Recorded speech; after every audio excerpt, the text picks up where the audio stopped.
Mbappe. As a map, as I'm mobile power, 85 goals in 100 games. In your back. Oh, yeah. Madrid almost say W. And then you should Ronaldo. No. The expectation of a bone to Kruma. Yeah. Gareth Bale. Yeah, no one. Or saying I don't cross on Spanish. No. Man, fan channel cry. See, is your best PSG? Oh, PhD, PhD. No, but that's almost wrong there. And some Trump phone France in a more now crash. What about the boy in the so back finally, or else or Becono? Man, who not even a single against some training. Yeah, I'm so can be Papa before. Yeah. Not to talk of almost our quadruple Champions League now. Our PhD stand to be qualified. Echo final twice in a row. Abrauniho. Liverpool, they're not ding and a club. Is it team benefit for you? And only ask them no. MBS Ibasa so niska. Say story to me kwakas about 99% of dressing room. A jawa. The senior as one can yeah. So no say say a Jumani mo say o penny cramp one man. Yeah. Obey that bedjuma. Pressure. You pay our one in a year, you zoning and it's not pitch, you say, Vini so no audio. Okay, Massa. Yeah, you're bad. Hey, I'll be a fine couple. Yes, real quick, and I open so ya die ya buafana say na ya ko enemy at the stories no so abana ebia ba clinic no pay make out say branches no me no nyina bi enche bia no yan branch I know I want crane no important so ebe bi na for now there wo ko aye domain krone no mountain so ho no wo mo beneza preschool ana fe kumase a aye kwara so dwuna say me market no echiwo ana chese ebia wa wo so aye dwuma na ebia say yan kan trust bema we bought prostate and by cerebral enlargement emma we will be our fans so ben kumana so ni freno and our jojo se bi Diana Yakumana Bompari Parisebia, hypertension, our hominia bawdia, and some I menstrual pains and menstrual disorders. So, Bosumeso, Debiano, who bones and Wayasi, Jawa, Bomorian Sobekwama, and your doctor, so I don't have one who Eddie drew and so Eddie Canem, Sautie. Now we will be a one in the Debiano will complain, say, what shall he to say us and 10 times, and some about one in the so, what Posawani, Amwani, Ayakoko, Ayate, and some another one in the so, ABSA, one fair. Draw and so on so no one more drama on them Sarabia Sadrono, about Quaco, Nipajanima Jumanama, Warigenu site in a fully Union Babia, and on AB in China will continue Franway. Now on a drug down so Encasa, number 0541565199 AB, and so about Joe so Quaga family. My country on a wide range of product, and a Dabia Quaga say, Yamo Daron some infantry number Casino. Sebia we school ni se umpono bia wo kasa bedwam ene ade se we ni pansona demand kwadi omodia no wo baji kojak P ene kojak F mouthwash we aye mouthwash ba ko a enom abrodwuma ma ne kan say ball so basna sensitive ni na no ebe ball ba ma nioma ensom aye fine jama sans wonum ebe hwamonum ebete udidi a wo betene de ewo tetrom so ene wo che ban se bia oti ene dwa wo de no ensom aye pro code flu ebe ko ana katani ni na no ase ebe tunum household aye kan say aye busuan Fasa mobile brush mutit ano pani anajua enom aye either samoto aye charcoal toothpaste and a regular fluoride ano aye de kojak and some aye be drama so one as say say Ghana for ni na no and some aje atom dudum no either so ba ko kashi dragling awon cry and also Kumasi aye central market dudo bia be so to bia no won so ebeka 0244559597 when a koja farmer and some kasana cements anyway way a guy you can't guy was to say now cements vital help ban machine the capsules a guy I can't also drono formation here 4422 j a vital help ban machine which in 4 no 1 j a capsules no 4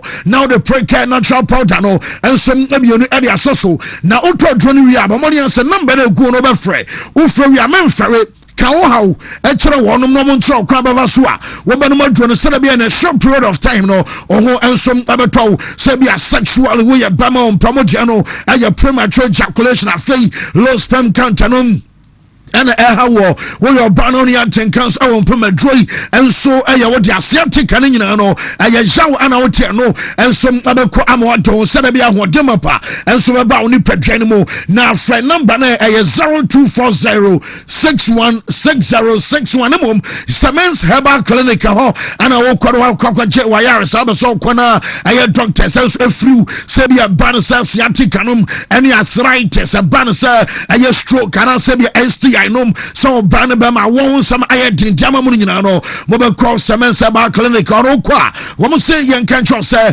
lab test and scan afei e banasa body massages no and just physiotherapy no nyina no wo ye bi e ho Semens Herbal Clinic aye adwuma e wo Kumase Asokore Mampon omane rural bank no and the DNM hwa number no 0240826995 Semens ebajoso ye remo Alaska Enterprise and anu pay na afia koto enuama de tese wallpaper I know madam fair you be ho blank curtains ye benya bi and afi PVC floor tiles and you be ho artificial grass and afi near modern TV stands and afi backlight ni nyina no ye de bi aba and do duomo baako wa doom ye ne Boss FM building e de anu twa crown so our circle tiptoe lane wa we benya your number so 0554114878 now near Alaska empany fighting come emulate herbal supplement no enie na emulate djuma dia edi ene se obi a ono so onantika kra no abre obi a na ni so eta bre no obi obeda so na honami enso atwetwe no wodi ene se immune system no aye weak a u boost na afenu amakoye ave amo ne emulate na onya bi a ebeboa enu djuma die eno koso ewo Ghana afana ba bia obenya bia to na ni nyina mu no oye oba wa fefunu makora no fo ana se agora ni mfe dumienu a o mane bia enye ye frɛ na wobetimi akoba bia to adu bia de odu pharmacy a enya frɛfrɛ crowd edu kokko na ekogibi na afenu ama enye kama informa me demand for Dr. Time da so yes Dr. Daroma I'm ready whatever to so ama say eye stroke ana say eye obi a awo ho asema ye de obi o ma ware be mfe dunum nie awo ma be ma de ase oba de ase be ma munyina momra na afi Dr. Mama Dro na monko ebodjuma no ano no awoyi ensom ebeba na afenu ama koye ave amamone no eye sexual weakness ni nyina no obechi e de afri abu akwa agogo school junction ana Dr. Edi ne juma mo nkran so poko asema yera eye 0244774282 na wadu nkomo tabia nre ewa adwaman so ye watabia herbal mixture de ye they can say adia malaria beer how adreno with the tabia ba Mr. Pebi na fe enum ebetimi aboa ye 3D malaria dre e de afini pedwemu eve ama tabia ba capsule ane oya amama ya beche aboso ya adwumaden atabia dre eno mane beboa ana fe tabia takum eno de emza sronko we oba na enuama ba kumienu bi nkoye ewo mpem enem ensem na mike ya na atenkai enso emma wo de pe adro bi na fe fafere we be man so abafere bi wo benti bi beboa ama edestronko ana abedre ewo pharmacy 0243686861 na wafre na natural company limited yes oya bema na wuchemi prostate nsensem no enu ntini aye Proslav capsules ede aba odunso a na bia kam odunso a na mu apamienu ya bema wotise mu hyehew emu ya wadro aye Proslav capsules eno ana bebo aye wi a true man capsules yi emema de oya bema ese o mema yo ede di ewo mpem nyese we yi akoma sika to ongo an edro adwumran so ese o hyehe na afi wurawura ne afra we na miwura na nuama ye kama avemani true man ana emu aye bema sonko na Congo antwante no wonama ni nsa ni nyina no ebeji ade afri wode amansa bi age wonam aboso a wode ye Congo ointment mia bi na afi efasra so 0249017101 na wodi nkoma na no pe 3p garlic mixture 3p de ayadro soronko a ye de garlic anaye na garlic no anyase ano won eye munsuo ne atwe ande de ayadro na sensuo ne ejei enka adro obi a ye kese obi a ni sugar level ewo so obi a any high blood pressure wadwe ana afi obi a stroke ebo ne nkae wo nan tae titiriti wo de pem nya asem etu akra ni nyina no eno nso akira se stroke bi ba wo pe 3p bi abo eno ano no enu amadadi edema 3p garlic mixture baby ato draw my mu bia obenya bia 0248928824 na wadi nkomo enano pe ye ko na afi ato so I sense for daruma na to mu pa ne se na no pe de AC no wo de ne tesen eboyi ebu onso ebo ne nso tatata nso namu enwunu ni nyina no ya de ha adwen na high sense de no ana tese ne eye papa I no from 1.5 horsepower eremu 10.0 ni nyina no obenya bia to promo no de ye started 28th of April ye ko on the 8th of May, that's Friday. Na ya wie promo no nti promotion yi de se wo maya na wa ba be remu tempa mo amon kan wo tudu anasem bia wo hachu mo amo ewo masaheku anala pass ho ni nyina no ya biem anope mo koma se tanoso adum ahe na wo tanoso adum se da mi kan ya ni nyina no odu ani ba ti o man kasim foi mo rem na afi mo mpebi mo a mo kofrodua ana afi mo a mo so mo watamale ba bia no mo nkoi 0302550000 na one high sense empathy for Dinkomo Lawson Beverages Limited Dr. Lawson ye Lawson Delayman Beaters and ye mema draw na draw they say upon with the ram who said in there and we must see call your bear man we ya 5 minutes no we bear so jina so what 45 to 90 minutes said ye born 90 our pictures so sana so ye wajuma na we ma come on dinu said anywhere and no na Delayman Beaters no and so ba healing erectile dysfunction in January so premature ejaculation ni no what draw a Delayman Beaters no and about Delayman capsules no and some no juma die nyina ne says we oba na kwa fichire wote yawo and I say ne also ya na enam nsem no ya wo tochema obabi no nti feelings ni nyina no dre esa we ya de na say peja libido emu adema 0248619999 na what nkomo and I no pay power specialist herbal hospital ya mame doctor akosu adua ya wono na esa we ya hepatitis yadia ehani padre fatty liver and I say ni ulcer fibroid eda uyem aye kese ne we oba unfefro ni nyina no ade se obemu adru amanana ne mo am kidney mo problem ni nyina no momre na afia ma me doctor akoso adua ya enya mo adwuma wo kumasi fe ya se bosomtwi road awa adua ya junction mo a mo wan kran so kwa benya ACP road awa power hospital bus stop mo am takrade wo record awa nachi exit wa your numbers near 0244544422 na oni ma doctor edin komo na ene ruta no ye ruta mister ruta live and your ruta tonic 3-in-1 ruta mister no deal with malaria pa say ne malaria how adwena I want to awro de wa wanu manto unse de ne enu ma si ko wo de pe enom ebeji afri mo se moja eni afrusane ewoni peduanum yobo ana ne nsane ne nan etaye titiriti wadre ruta live no ana beboa ana afa ruta tonic nso no typhoid pa eno ebeji ade afro ntisha no so ema me pa 0244485632 na onim panifo adin komabra o pedro bi atona currency die wo se dro no pa dro ne ye no nam yare se gono ena wanya bie se Felix ana se Canada ana se yadia eno so eye nsansa egun komo yiso wo ye bema wo shevi wi a chire pa ha adwe pa ni nyina ana me kamfo charistic dro Zara Misha ene ni G capsules yi edem amana man capsules ne mema dro man capsules ne very powerful what do you say abadwuma yi panti ana wahye no so ade ama me hindi halba Mr. no eba na diabetes na eno so ha adwe pa woni peduanum wonya hindi ni na no mabonse ni nyina no enso free mo 0246348334 na wadi nkoma serious otraku coolant eno anaka no yade nante amana koyi pa se o ka no onante kakra bi overheating achina o de serious otraku ene coolant no ana mekanfo edemase o engine no aluminium ana say iron ni nyina no eje ema ebo adwuma yi pa nti manante kakra ma bia mi bonnet penso agum ni ade nyina no eto serious Otraku coolant 0544133169 0544133169 and Seahorse and 24 Edin Como Fancy. Okay, well, me that say Yawi yemre na yemra me hwe yen question of the day na yen to aso enso emfemfi na ane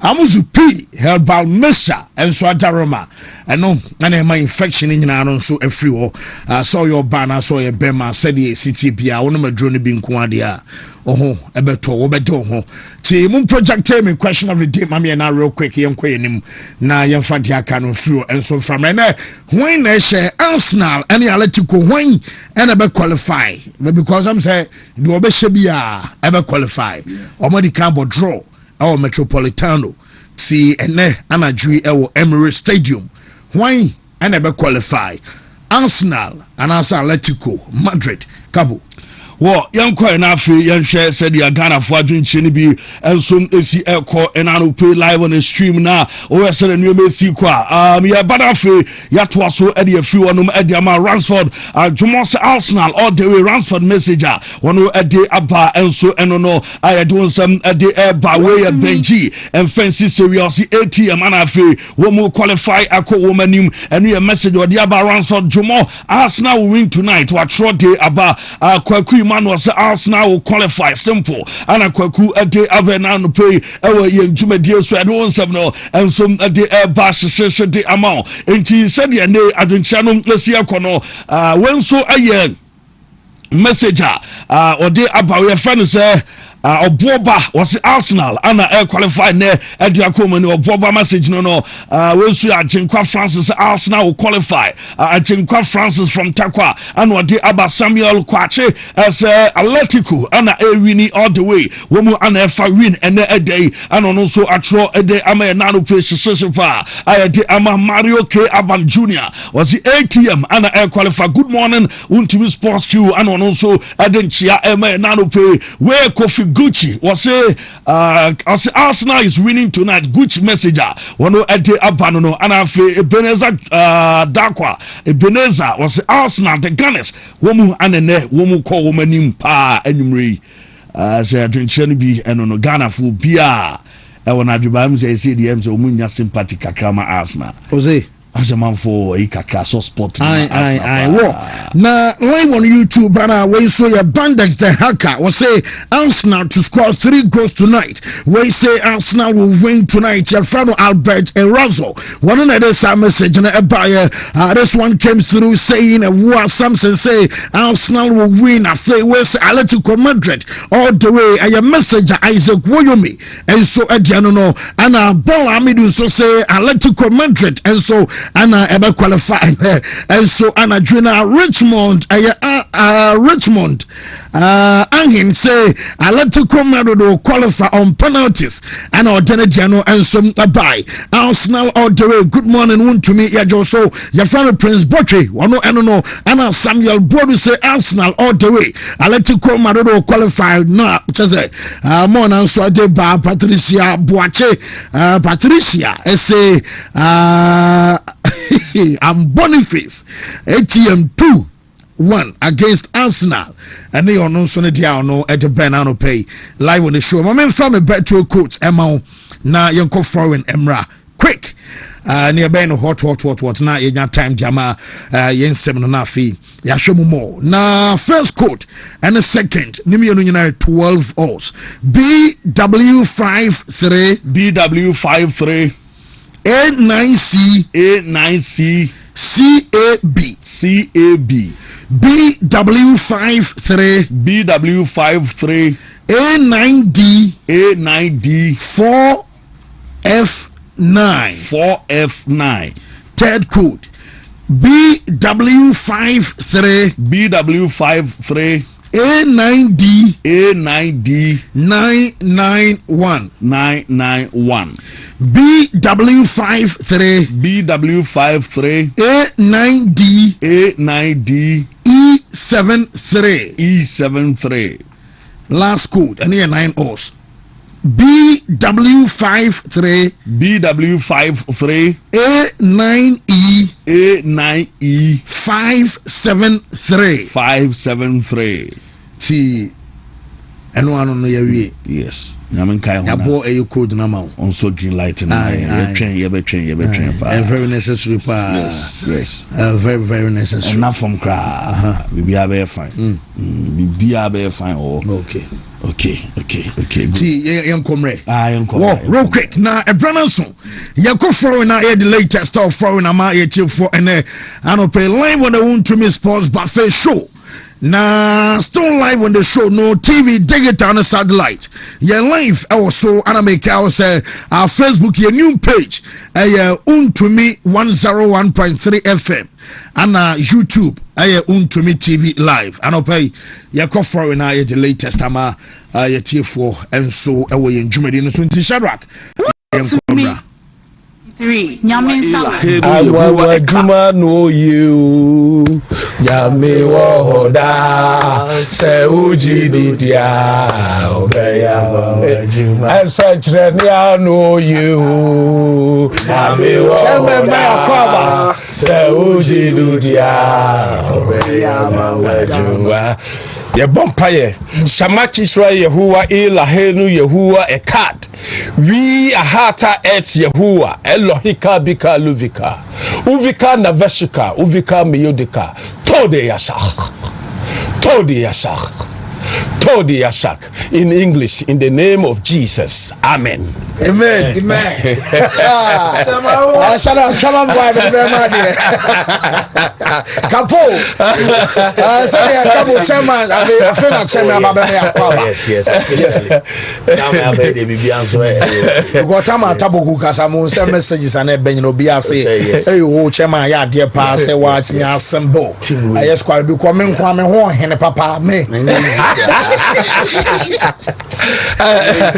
Na guess it is okay how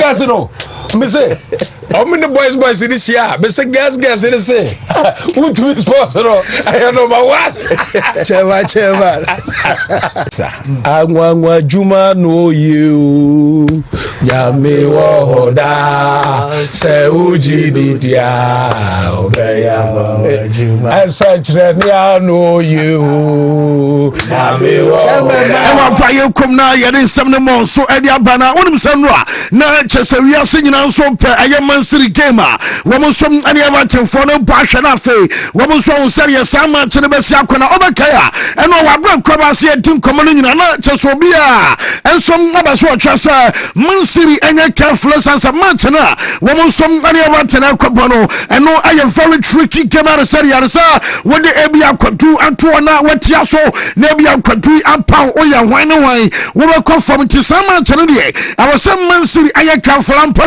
enwa ye starting game yi na sa agro de more density for you kwa na everything for esi pampim e wo cheso ma chiro ne yade na fe wo mo som yi boss na the free chese wo mo so line se so ba e kodu ba bi ye bo more than 40 minutes and say na say them dey to Ghana person player ye for San Jeremy Doku register aye first code ya mansiri ni nyina no eno kwa chausa match na e more pa na e kwa wi ase na everything for womo alevo pagan agro city besha yewu yare sa everything team no womo som ade match na dia ko 2-1 and some ade akọ aye 3-1 ema chese wo bi yan som ade sa fredi ayeka na bone ba 3-2 ama last minute ye ba be wi game 90+7 ana player na ye for said Doku ebiem no wo som asa restore aye parity edmara sky blues of Mansiria and now some ama chese game no womo so nya draw the by say we be am say dynamics say kwakwaya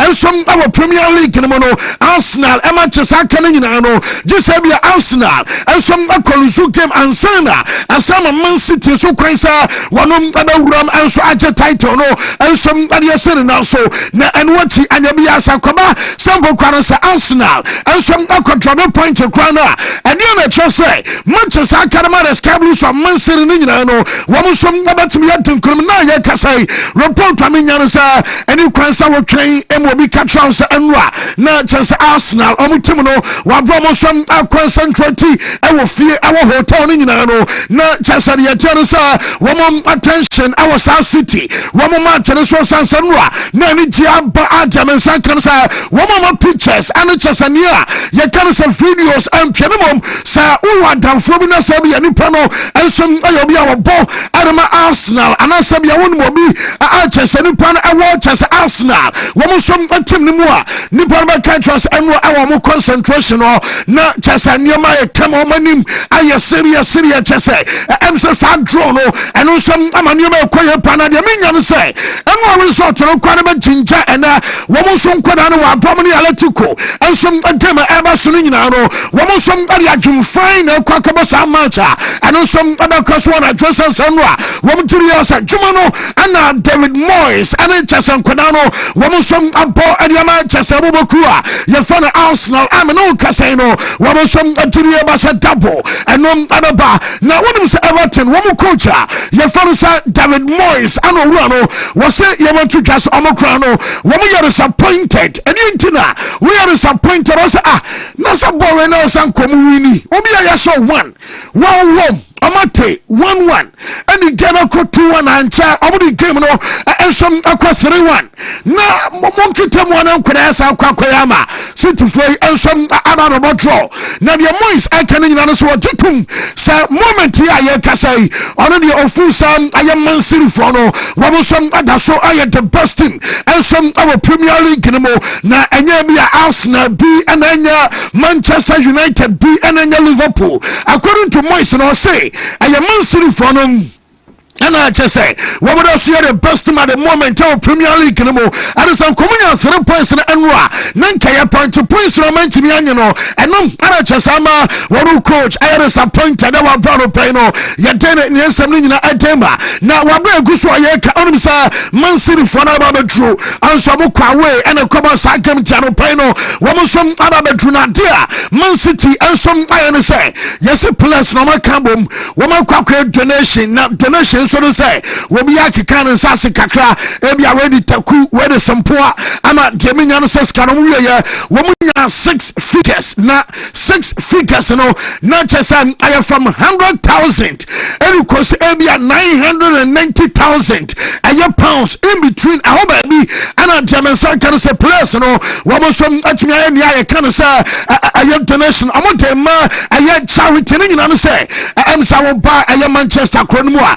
Nipabi I am vulnerable obuormam say aduane obedi baby obeta ene bi adobe shani at hospital bills ene ayesan hemani nyina no wo mo som contribute to your support Man City for ye na Jamansa kan nyina no sa mo na diri ba sa diri o maye and some other to me speak I have volumes our bra yaka say give alms said ye nuanom I am Muslim from Kano say bia wo ba Bible cross ma na onom enso de be ma no wo mo diri sa wa bro mo yi bi aman Bible tradium promethean pokwanam said you pabiano and also anyansi our brother peno and no ayante from us where and some to ebana obakaya merebetu just a manager for the pub I say enye offer now Manchester can you know say I was some almost shining in area and yebehu ayesedi ajenebe sakobata naidie wo mo shabere enu wo nsamubiem na enom ayam command of pep at the buy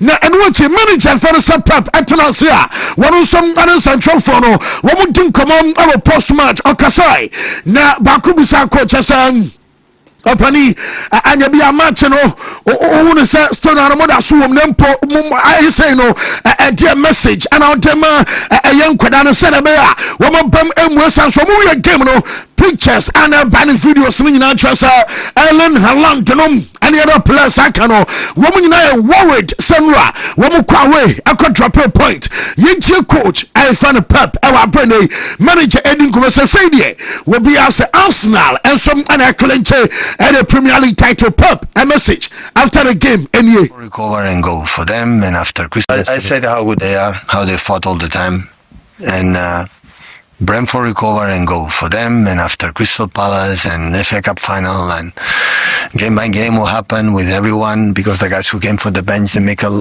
very, very good things, and see what happens. Hi Pep, speaking about what happened, obviously this game is so meaningful because you lost points. How do you keep the message that you now have to give even more, do even a better effort than you did so far? Better effort cannot be possible. The message is the same like the day before. So have 5 games left, 4 games now, lose the finals, win the games. So that is the same message, and we play for that. Even the difficulties for many reasons, we do that. Manager no na tesa ya dene accepts MNA manager fanasa pep abaso trasa omono aka 5 matches Adama Man City omo 4 e Premier League nim ana FA Cup final game no woman Chelsea na bona utie sma coach aka na chesa omo be si from brutal matches aka no zodie engofo be si pusu omo ho no enya sametu akra na enkoma ekoso no nyina bakaya na sia na me be tu dwase player ye fanasa Phil Fountain eyobiam come on, woman this akwada no be extend the contract the Sky Blues from Man City na oyobia won tie start matches anwa wo fi bench abani antene mom nyina no make sure signs are very positive woman GDS Fountain oyobia no and some other extend the contract no e dia Man City na no pay woman use some the ban support no when you agree contract extension until 2030 option of another year and the number called 2031. The current deal about 2027 na akwara no sare 4-year deal and also our Bramano Casino aye 2030 2031 and akwara na your first 49 contract no and also bet me a spy now report amenya no say answer and a slot ayo be Liverpool for no say omo hu de omo nya no na obeka ya tema na season gusu akoso na ya reche aye climax say am say Liverpool for no de ka omo be Premier League omo nka ba tema woni Mosala ensensem sorry ya na Liverpool born na omo lose omo retire na why omo pia na team any adeno na manager no question marks papa na so Jeminya no say mo na wo gidi say coach ebeto aso nyame adama next season anka be say bi omo start na wo ball matches ne kakra na ne results dia wo no na ebeto aso na mom say come say bi manager ye fa no say an slot ebo na ne matches ne results anya nkwa na kwambia aso no e wo so mo sake no na so Jeminya no say members ne bi fu say na ne identity na mo betwen ama bi manager ne be bona bi enkoye ansana mo so mo sake na serious ko no wo mo gidi say nyame adama next season Pep Guardiola wobamiam Mikel Arteta dia obe defending champion obamiam ana bokwan man for no ensom obamiam ye Chelsea no almost woni tua wo mo bona nkoya atoy ombeto wo mo som obamiam ti ada na mo twen ama manager na start season ankoya ansa na masakirity am ya pamu bulo ba bidia ya pamu later ni ya difference bi anim eto mo nhwa mo sakro run na ye kasai na shockingly wonu se dia me nya no say manager no future e wo Liverpool no wo mo still aye unclear say bi obeto asom ana say bi coach no wo mo abesake ne besine wo bi enim say the open no so touch be si akose bi a adwuma no obeye ana say bi obeko because yete say so bet ana slot to say wo player so mesi ana slot to say wo bentin nyina no wo mo nya ready kwa say bi open no e wo so mo man to aso de ali kwa so no ana tire aye player e wo so de ba am no kasa ne nyina no ye kakra and some omaso de ba na ye go so ye di aye managerial aye chese changes and come on Michael Carrick the other day different akra na no kwenya me anim ne Carrick no man for no omafanela na oma jada coach no pa wo mjiri e ba sa djuma no kom no ma character anka oma ya djuma on the interim no kwenya me anim nie wo man now so die say mu aba qualify Champions League omo de no nanka bia results e improve enya kama kakra nanka de bia anka respectable position e bia safata ayman bi nanka oma nya sanka bia bawie na wo man timi an finish top 5 crowner say bia Europa League enya bad for a start na serie Caricassia Consho Magic aye djumai ama results abamana wo mo cement omo place on number 10 number 3 no na chesa osafata na Jameson kan say players no yɛsɛ mpanimfoɔ no fetch no ɔmo di nkɔmɔ a wɔbia no wɔbɛka asɛm bɔne ɛde afa Michael Carrick in fact yɛsɛ boy no ɛm sɛ boys no bɛsɛ manager ne stay na wɔkɔ so yɛ adwuma nso ɛma man yi ɔmo nso ɔmo mfa adwuma no ma no on permanent basis ada Michael Carrick ɛyɛ bi ɔcommande respect our dressing room ebiem nsom ɛne sɛ ɔmo yɛ training our quarantine a ɛnsɛ yɛ ɔmo abɔ no ɔmo abɔ bi agyae but ɔmo yɛ training na bi a coach na no sɛ ɔno deɛ ɔyɛ senior nti ɔmo mu no yɛ ade but ɔbɛhwɛ obi ɛne sɛ bi advance company wɔtumi ne ba mo nkyimfoɔ no training wɔbɛka Xabi Alonso ɛwɔ Leverkusen masa wɔn yɛ tumi bɔ pass na ɛyɛ players no Gramado no wɔn kɔm sɛ hey I coach na bɔ saa pass no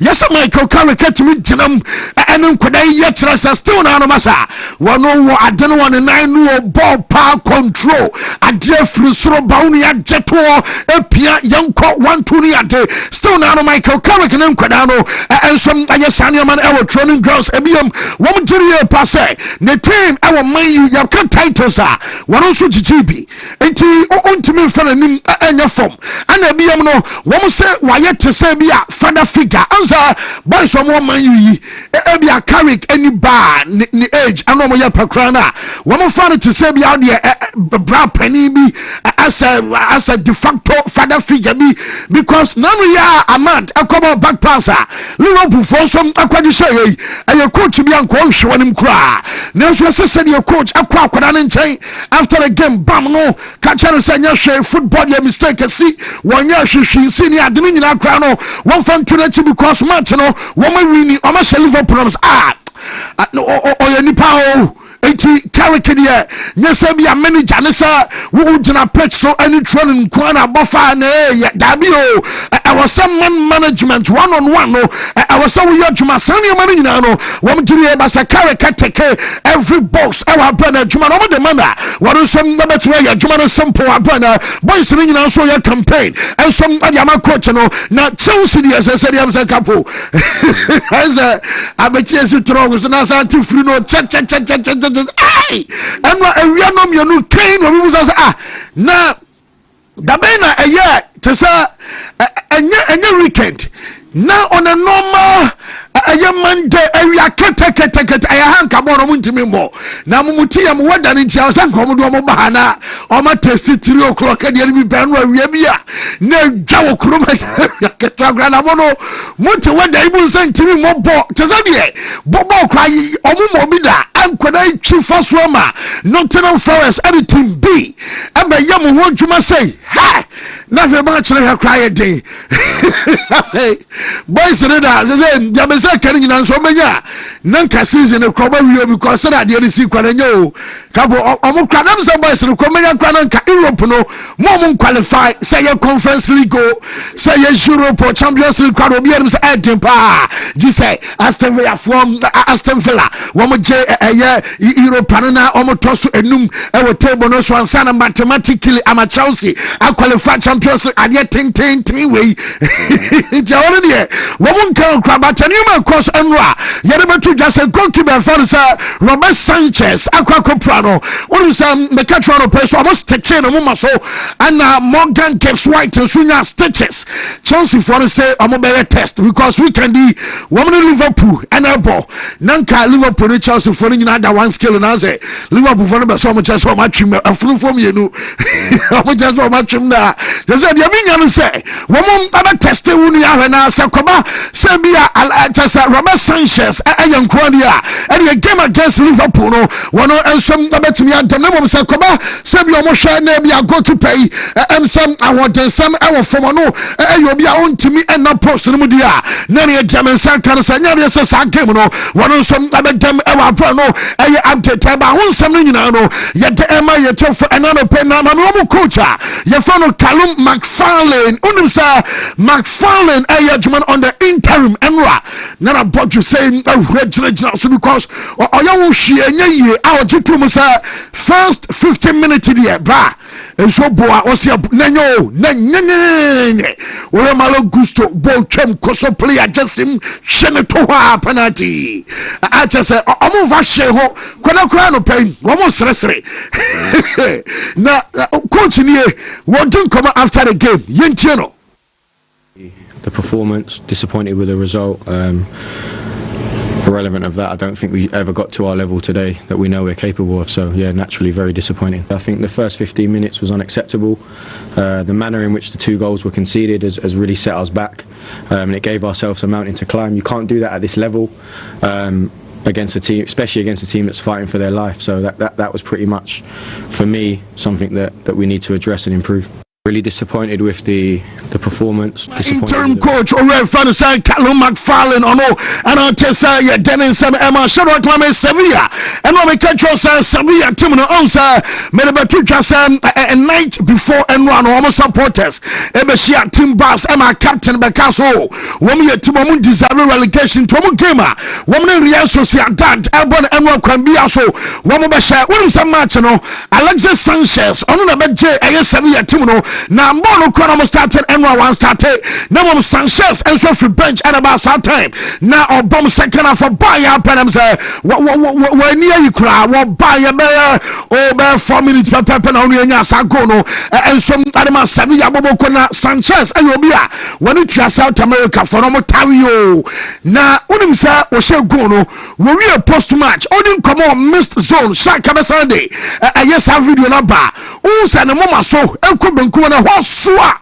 na aye post no muza won de ayo omma so we de sanka ha de queen eto so na de atwitwi so na se bia aye blog wood to so na atwitwi na wo mu busa sa won sa omma so na wonya hwehwe ana wo so no won tekura because bono mo bono na anu so na adrenaline no enu na ma onte ya bia because e bia time ni da so ni bia se eja bia so wo wu free ma ba wo ti eje wo nan kra na atwa wo de ko enum ana ma chese na mo maso no na de hia ye 3 months mon pan so kra de wo se hira nye problem bia ensom anfa ma no amano kase no ye kakra free ye player ye fan Alexis Sanchez ono so aso ye de Bernardo Pen awo shoro so bakaya me de betu just some weeks ago sir Athletic Bilbao wo mu coach I fan Ernesto Valverde ebekono kwa wo mu de adwuma no ebema advertisements me no kase wo mu de announcement abasa nyame ya dom na ye wie season no na se Valverde ekwa advertisements ensom and about next year no and as next season Nico Williams and nua Nyank Williams obanya new coach ye fan advertisements onum ensom and about ye adwuma na adiama bobokua ye fan se Bilbao onum sa avowo Morata na sa balwa mom onum fan sa avowo abalwa yes o hwani o me kwaso a seta bi and boys in your home. Terminal Cassette Tuesday. One more classic bo and of the because said the attention as ya bar a young Madrid dama Mount Forky can be not just an email cost on a manager say and a boys and arrested Namia Mortina and a Omober resuming a year training now. Obakaya made about 2 Gano Pesa. One said the Dumama Costo amateur player. Your father Antonio Rudica was shot a Yavo Carreras assume Emma no so my report so na shiranya serious biana em so no boni nya kasa no o sisuma no na shiro kamama me eye Rudiger video bi na me bi atwam ye wo sa eye coaches no assistant coach ba ko Rudiger sa gra no sisu be me no dia ma coach no training grounds no as wo dia go moment ni o de hade no sisu ba ko no wasan ko eye ni fa so no sisu hard one now ono asa so agro no coach ni di no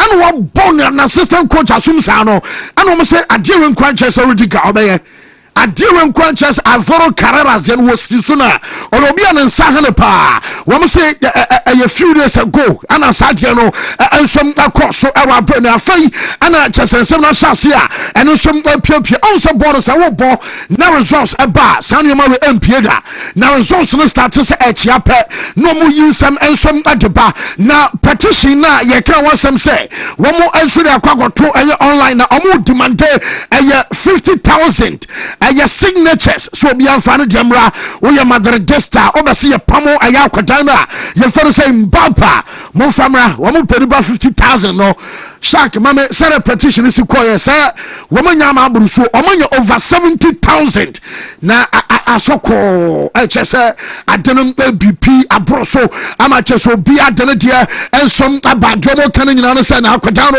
wo mo nyame kwama ne nko ewa abone aye 70,705 aye signatures out of aye 50,000 anormal panel wo mo som nyama abroso o mo nyina say Mbappe fuora na chese Mbappe out eno aye player mo besa ye ton emo no som akọ na Jameson kan say ene aye off day but me no ka say wonu say Mbappe awo vadebe basa report am nya no say o training serebe a wonu abetinya recover class ko no de wonya yan ko bo but ene aye Tuesday na oye training no report am me say kan say nya me ya doma aye ochina Wednesday ana metwa aye final scan wo mutwa final scan ewie na se bossa bia Mbappe ebetumi abo classic ko no dia Mbappe ebebo na mo so mutwa aye final scan na bossa player no entimi modia wo mo mane mo sa game no Malos Blancos eno eye update ebana nano pay no wonum se me de mo na ba Mbappe dia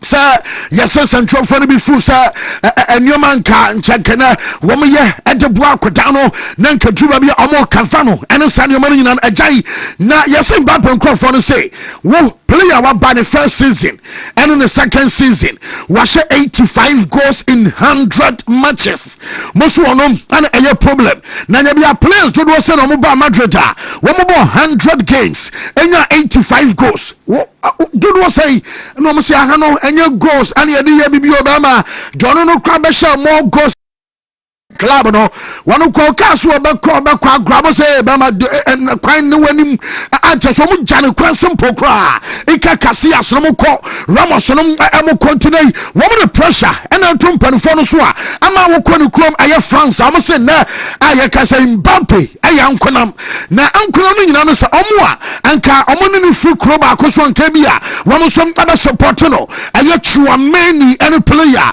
ye for say Kamavinga no yi na gremu o si aka no nyom ba ko na omumiero no wo mo ye lightweight ana Vini nom ana Rodrigo nom ana Jude nom Militao nom ana Chaso mo maka no wo mo ye heavyweight omu nyina no aye Vini enso afa na o maka ma akwa say wo dia watch di wo she goals but na ye kaso bi ye leader our dressing room will be the face of Madrid aye Vinicius and one aye leader one and the face of Madrid James and I say report on the chess about 99% of Madrid one more locker room nyina edi aye Viniachi one tiri ba so boy anywhere am ball no e dance so kwantina one nya no kwankwan ne nko amachesa no so kakra e free am so aso ye e ebana new ma koso no de one here coach obetumi de nine ensom asifom pa na onum se sankoma na ye deni nyina amanfo se na wo monton Mbappe amane nko no report ameme se kan say ena ukuru kromo a wonu ankasa no centrafo no kra no wo mo anya de so mo kan bi enso edema player no a chan centrafo no nyina kase kan ama opani ba ko a wonu so kasa nan ka Florentino Perez wonu etie passe semi catchrow na edruba bi ye kan sam na wai waso den abasa wo be kasa Ancelotti mo wo ba bi time na Ancelotti wo no Hurricane edin sorry den say Madrid ekofa Hurricane Ancelotti say Hurricane amra ye be story no ye kowiase and Hurricane ade call bamunchin ne so open ni say ye catch us profile no Hurricane and nimbo Sa I said me bonai ba ma drop ya ba boa and can be a hurricane by now no and can finish us what team I'm a ballon d'or what Jenison Pokra Nana Rabola or Bodama Bamunchin what drop about jet Ninachi goals are wishing in ano hurricane sent to me some more and turn into the audio drop a brother about Jumana one say I be a Samuel Mano now you're so open in this walk kind Sanka King mom ever fete and chance on Mbappe ebeba and woman tia woman kofa kodano ensom adenaba ena mo hwede o makwa kofa ba amasa no ma no nyina no ahya senso ba mo nan se opani e ere adwuma no se mo Jurgen Klopp asinchen dia mo fama Jose Mourinho ono ena betiama ne o man so aye fine dia ma club na adwuma no wo mo fama Jose ono na betiama discipline ensom abatim ne mo me no ka se Barcelona yes Barca for so mo de wo mo first statement bia ma bonten se bia o wo mo G League na that's no be celebrate say La Liga for no MC Federation they say omon tiase ma omon fa trophy ma classic na say that Sunday me kana no pay say bia say Barca crash mathematically say Madrid they win ne matches aka na bia Barca ko drop aye matches ni bia Madrid for no etumi G League into so de ba na ba present emo onom na ko wi ase na Madrid ba G League na sanum kwase na ba pa Barca for say story na ye de be na no pay our sports bite no womon commenting fa won kra na omode de hia no say womo be drum league and some ade so mo na so na goalkeeper ye fa no say Vushas Chesney ono ade ye so de akotu twasa team B our top half or senior top half kra omo top pa our La Liga no so na san team no e de offer buy next kan ye kema omo ma no 2-year deal so omra na on sign it no madam omo san promise no number 1 spot so ba ono and be number 1 e de ma club no na mo wantiase answer ne ama team no and oda so our Barcelona chase Barca na edana come so bia wo retirement emu no mai na banana still now no was it team achas no our bia be say 1 to 5 e de offer ba de na se no mo yade se da so soro pa na Anthony Gordon e de no pe de ba say Anthony Gordon agent no wonom ane chese deco asia ensom aye meeting amena aye between 80 to 90 million euros no wonom say yes Barca for say economically eban sikasemu a that be omu because a bona Newcastle babu bona said o mesi akikanka womu price and some komono enya de se Barca betimi na jamese kan nyina no say Anthony Gordon e kra no em say bamunchi mfana nya sesa na adwen wi o because na buying bonum aye kama Michael Olise ekọ na anu ya waje titles Hurricane ko na anu ya no so je titles probability say nyame ya ma next season buying ebe sa fight for measure and na se sa wasoro enti akodano aside aye Barcelona mo ene Chelsea Liverpool nom ene Chelsea mo a wo show interest in nyina betesa akodano ebetimi afa home assign it 5 years I'm a Bavarians of Bamunchin eno aye said Anthony Gordon no eno so ebesiako wonu say Barcelona for Mason Greenwood asansa asiabiem on say Greenwood abaye tafe ebe ball paje din emu ba bi Barca for years wo mo pe but am say ebi mu korozi agreement I no born a girlfriend and a gentleman ate am agree with that call Marcel no in fact one year bad the crown and say no more resource no I could be about the agree with a bopa right aye juma left aye juma no ka say no yes one also aye another aye stand out winger Barca for no and some other so monitor say be Anthony Gordon no antimi amadia and you missing Greenwood omo nyina no and some betimi abaye juma no Atletico Madrid almost say womo pa ego Thiago na ego Thiago no wono na ball animu adama Brentford answer Atletico Madrid womo den fa ka wonom Diego Costa nom ene omo maka kan nto omo pene seso amena me no ka Atletico fana ni aprepasa womo nya aye striker na womo som adene be kwa no ana na dwi womo game no so pass award the Emirates Stadium no Arsenal ebe share traditional aye home colors Atletico Madrid ebe share blue na chesa we womo som akwa omo tashinti omo mpasa ebia ne ma clash bi ntene womo dress se na ho fama no eno som na besia ye na report ami nya no say Atletico Madrid for the shadow from mommy. Woman Kaiser, one more first leg. Medebetu Jasa, Ben White, Ekotia, one more crest and so. Eman Toka by Pa, Enra, Atletico Madrid, our Emirates Stadium, Momu free, a dressing room, Abba Pet and so, Abba Betron, Obia Void Day, no Bian Besobetia, a Arsenal, one more crest and so, Aram Pare, Bano from now, one say be a crest and Ewan anymore. Now, what Dodge, Ama Chesa Bison, Amoya Juma Simple Cry. Na denom ya yesi Arsenal for no binom ayo mo fe ama cheso mani ya Jones wo mo som san yo man ma chesa no pay no ye de update na dia kan nyina no ensom ade banti shara kan video ne ba wo se place no we ya no afa ho na cheso be so betia so ya no afa nchen because the moment abetia opponent no wo mo crust and I said yo mo badge na wo ma ye area to from no so no e said you want for respect ensom ama team no eno enema Diego Simeone and the ban Giuliano Simeone wo mo san komne Ben White benya ni nyina chene no em say omo ye bi eno na jo Arsenal ho no moment nie wo mo nyina na mo nchen coach ne na mo nchen Reina ba no afa cross ne nchen cross ne party wo mo ntia so ni nyina ne ye kakra no so ekọ so a ye de sansam no ema ye te for enano pay ensom awo show no so na say ade chi enano pay awo London ansa no be ka say Atletico for no omo so pay aye ne ye kan say hotel na hotel na Atletico Madrid no omo so pay no report on me and say sa omuko toto knockout any fireworks san your money because so answer a taisi opponent no wo ba anajo home team omo supporters omo ma won na o to knockout no titeo said be a Wontumi rest ye na wunya hodem amfa no ball no na Manchester Atletico Madrid wo mo mpon for na report ensom adiama UEFA empon for sa wo bi omo dom hotel na ahomache 1:30 Eko 2 o'clock anacho womo toto knockout ama chese napa fa no se na de emsa ho ye den ema omo pa enti omo the complaints ensom adiama aye UEFA de omo kan se enye player ba ko aye more than one player ana omo ntimi ana staff members no mo na nsom ntimi ana e basa na ya na affect jomo kan se ntempa wo mo som report the details no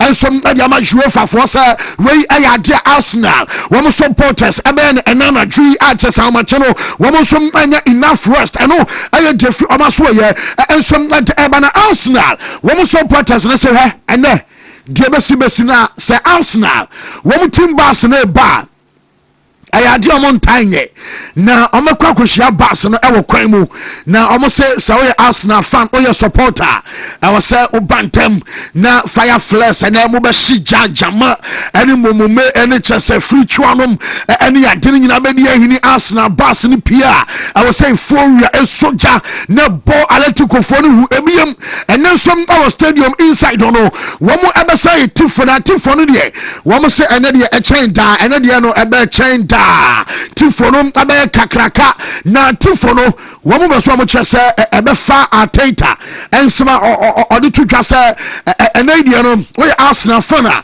wo say jump aboard na and say ye kontia wo say wo ka ho ame nyina yeko tie na Arsenal fan bia wo ba stadium not even a single person I was what na say akwamasa I was so bia de eja pa ensom aba stadium o ene eno aya fans lebe say wo mo ye edema team no na Julian Alvarez ameka senwa o testing ankle ehwe eye training join ni teammate no so nyina chi no yes onya 100% fit yet akwana be sa ball no wono nsom ade bonche na oba onya 100% fit o mo say akwaba say the Gunners target won kwa dia kwan bia sunu ya be sa frimuntem chede Gabriel Damabamo samo boho na akwana no nso free match no muntem a enom aye report no so abana mama run for some Arteta on the team Wontumi say na spirit I was ropa na Jaminya no nyina say sa draw na eno Man City cross sound draw na ne odia obeka say meka euphoria pa bewo Emirates Stadium na Adrino ano be ya shibruta manager no on the team enie yentia Arteta ensom eka crowd to dwa ewa brano pay no wono som adensem eba. Visualization is a very powerful thing. Have you allowed yourself maybe to think about the end goal? Have you pictured Martin Odegaard lifting those trophies? I've done it many years ago. The thing that I had in mind for this club, you can never promise to win major trophies. You can promise to work every single day with the vision and implementing and being determined with ideas and the decisions that you take to bring this club to be one of the best in Europe. And here we are. Now we have to make the next step.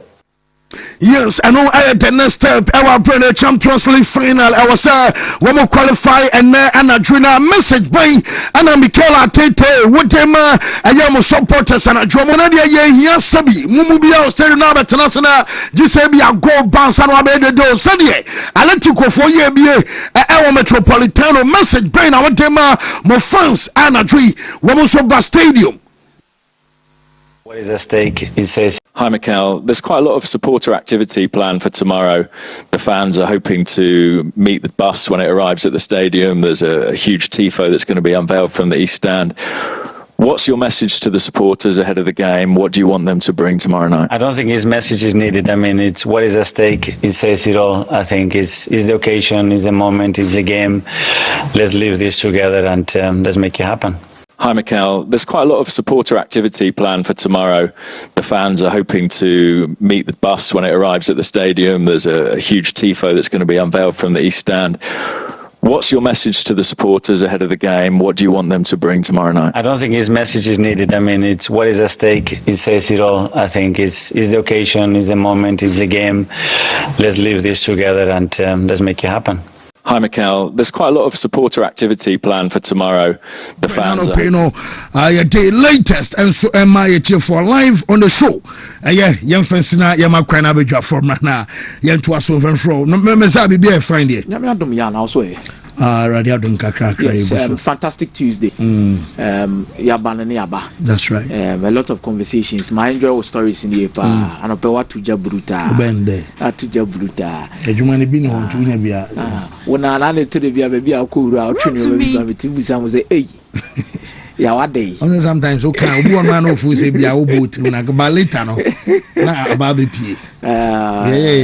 Because I almost say was for killing myself for us about proud. No, every couple 7 minutes.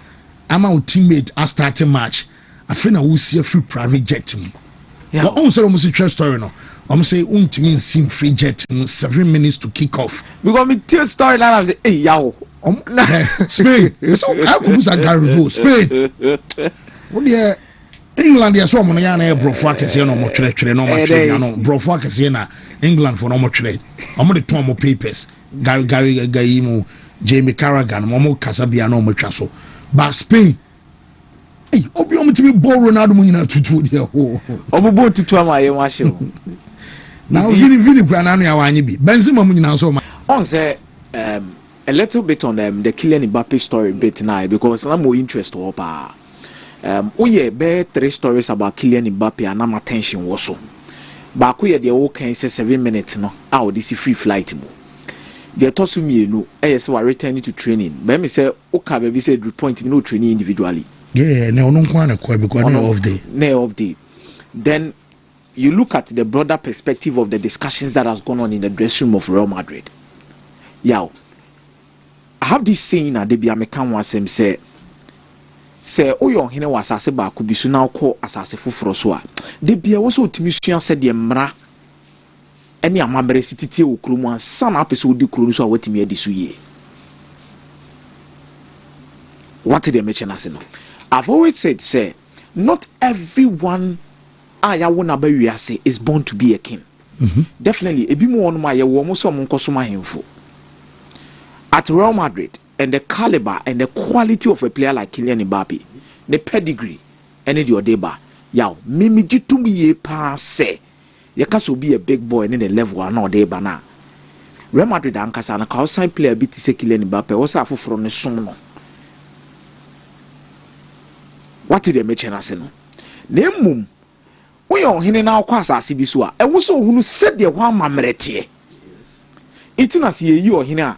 Ye ka che ne say and a catch line for na mo ne se mon fanen ko na mo fanen kosie mon kire na mane ne amamre na mo ne ntina se na mo fanen fam se de edi ahenie no se de be ya onto enchia ana onkoto mra da chi bi I think baby a Kylian Mbappe mistake in the winning in say he has gone to rule a certain land, but I believe that the court awako piemuno onim homra. Okay. Real Madrid the assassin Galacticos a pie bebre. Yow. And I've always said, say, he needs to adapt and he needs to make his teammates play better, no matter the quality. Cristiano Ronaldo, Mbappe is selfish in Ronaldo. Mbappe is a glory hunter in Ronaldo. Mbappe, the person who kumnya semno, and the level of achievement to person unyan, bibien we bru Ronaldo so. Yow. Ronaldo ni teammate correct to be shego no ne bofu. Kuranet. I don't know so kai on any situation be Portugal national team name. Yeah. At Real Madrid, Ronaldo to me ni playmate to me shego na Ronaldo bofu said the internal playmate na shego. Woda. But you see, Ronaldo never made the Real Madrid team worse whenever he played. Ya yente ni Ronaldo ama Real Madrid team no oman nya sinto wo baabi. That's why I say onone pre say wo so timi nya bibi no. So I think for Kylian Mbappe, me say ntete ye ne baabi odi free ba no. There is no way you can take Pesemin Kumnya away from Kylian Mbappe. Untimi free Kylian Mbappe say na unyi Pesemin Kumnya from free no ho. Debi untimi nyi Kylian Mbappe na onka say we onya glory hunter. Debi because baby he has always been the main man and the main actor of the movie. You can't change it. That is who he is. Name to make sure that we are main actor. Na person kumnya na eno affected the whole team the resource. And one the simple line I was a Kylian Mbappe cross. And one baby to no. Kylian Mbappe selfishness in the BB or Real Madrid, it is to the benefit of the club. Let nobody lie to you. Say Kylian Mbappe won't throw no about 2 goals, he said 3 goals. I want a benefit no. Name ya wadie ni na ho kwan. Beneni ni na ne fatai.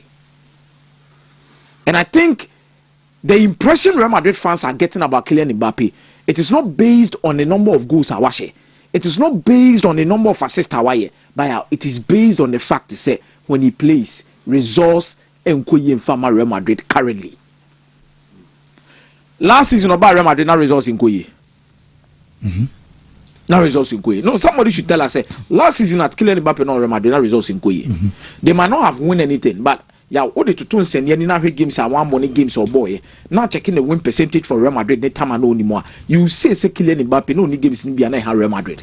Super Cup number UEFA Diana. UEFA Diano. Yeah, what did they mention us no? And no the another two chain crampuna. There are certain games in La Liga. Kylian Mbappe Bobby or Bobby. You could see Biwa Uhiano. It's just about creating the right environment for each and every player to coexist. Kylian Mbappe played a number of games as a number 9 at some point in time. But does he have the natural instinct of a number 9? The natural instinct of a number 9. How to understand certain positions to pick, when to lay off. A very important piece. And I think the dressing room will be looking at the attitude towards Omo. And then about 7 minutes they'll be looking at all of those things. Kasa dressing room. Now it's going to be out of, you see, let's do this discussion and look at where various discussions and a lot of things are coming from. Now, the main motive and aggression is coming from the European and South American front. The Europeans actually believe they've lost a certain point at some point in time in terms of developing and having top quality players about the mainstream. So now saying the savior Mabemo save the face of European football. Obekasa about Lamine Yamal.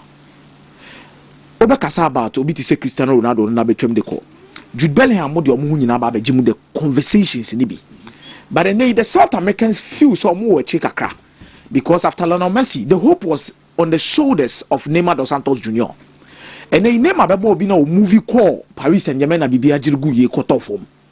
Now Vinicius' bid at Real Madrid raises a lot of hope.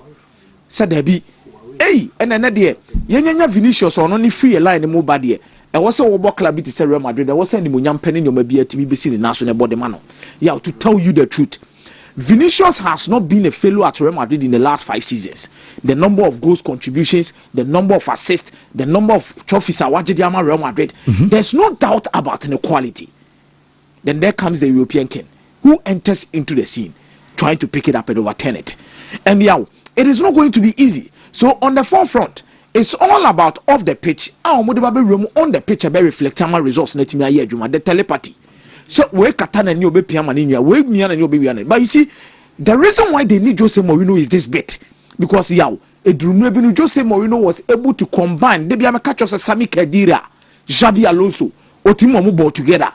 Obe obi to say Karim Benzema, Cristiano Ronaldo, the superstars, and Angel Di Maria. They were all able to play together. Obi aye the obe best. Adeba Kwa Mami Hunu said Jose Mourinho could do a better job in managing some of these situations. Yes, Oba Manchester United, there was Zlatan Ibrahimovic and there was Paul Pogba. Also at that time, now United at Tisika Kakraka, they kofa Paul Pogba na dinaba. Zlatan Ibrahimovic was a king on his own coming to Manchester United. Yaw, Owuramu team ni man or catch up Paul Pogba said Debi, Wajumani e diyan. Yaw, Paul Pogba Wajumani e so ye midfielder be assist, ube kriti. Obe passe, obe control possession, no make sure say team no ekutabo they don't lose it. Zlatan Ibrahimovic wadwuma saying, ya wadwuma say ube say goals. See a piano on the more afagbo on the net. At the end of the day, no be answer to me akade was any setimika. So a clearly defined role between two players who understood what they were supposed to be on the pitch. Yeah, no conflicting issues, no more deliver. Real Madrid or say wo Khedira. Born ye kasi ya mwa uni mbominim sa. Nemum ye lusubo na wo de pa ne so nim take. Alonso also ye build a frechiraba. We are very good in terms of putting in one pass. Ya ebetimi adani defense and ebetimi move defense into attack. It will Xabi Alonso also wadwuma obeye nie.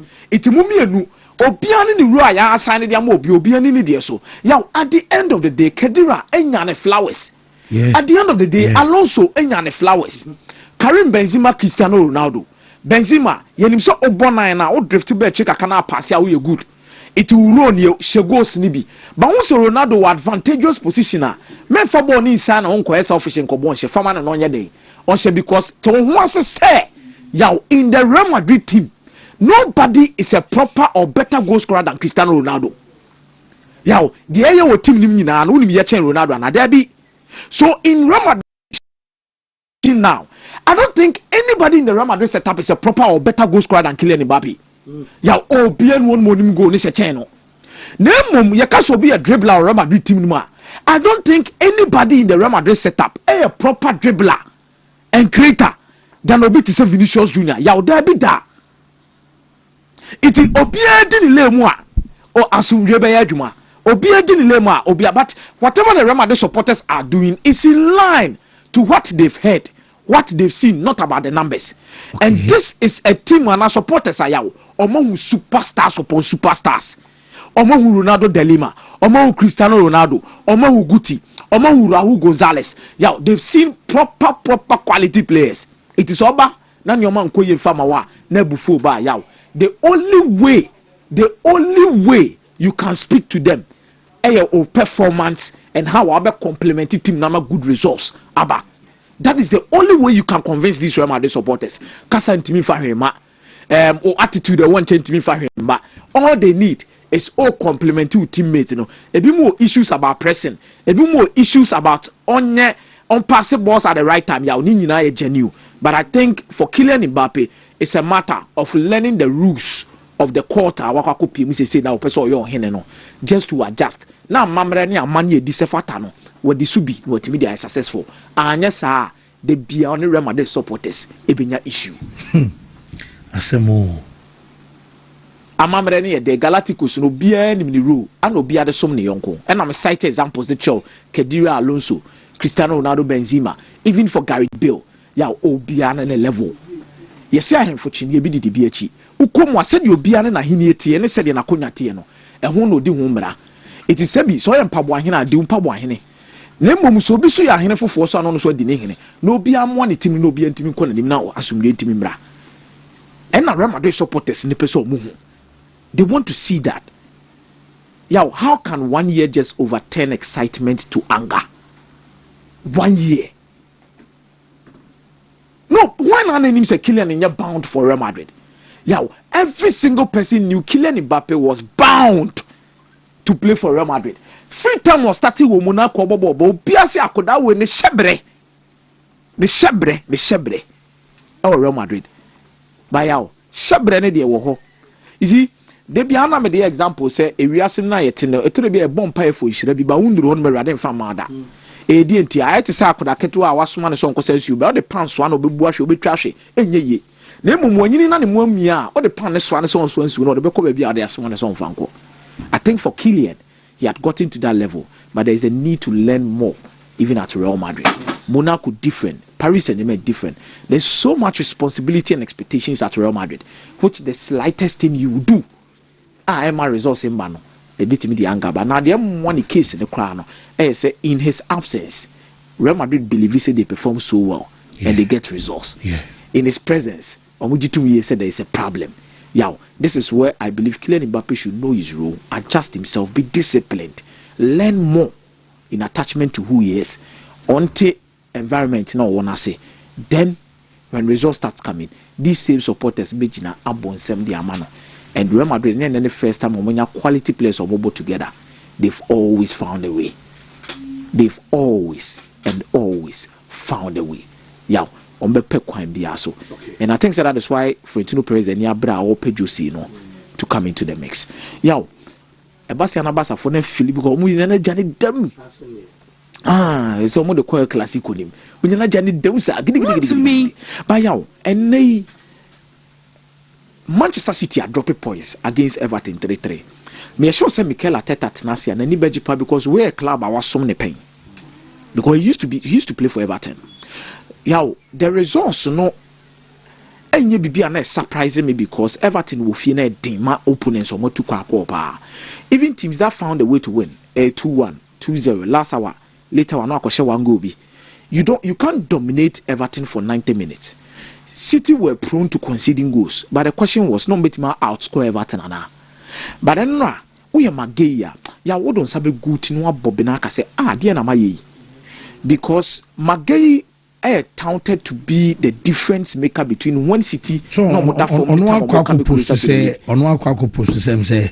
who say why mistakenly post no any me be say me hwe na me kan a very important very important or say just one ago X or say I need to do better but we keep going and focused on the next. Thank you for your support as always. Thank you Jesus. And we posti na what deactivate the comment section no I'm saying I'm for the new me go up until post you and I'm say what could deactivate the comment section because the level of hateful comments and a lot of things that come. You see how and I make say you can be a hero today, tomorrow you can be the villain dependent on the kind of things are oye we nipa. You see nipa sesa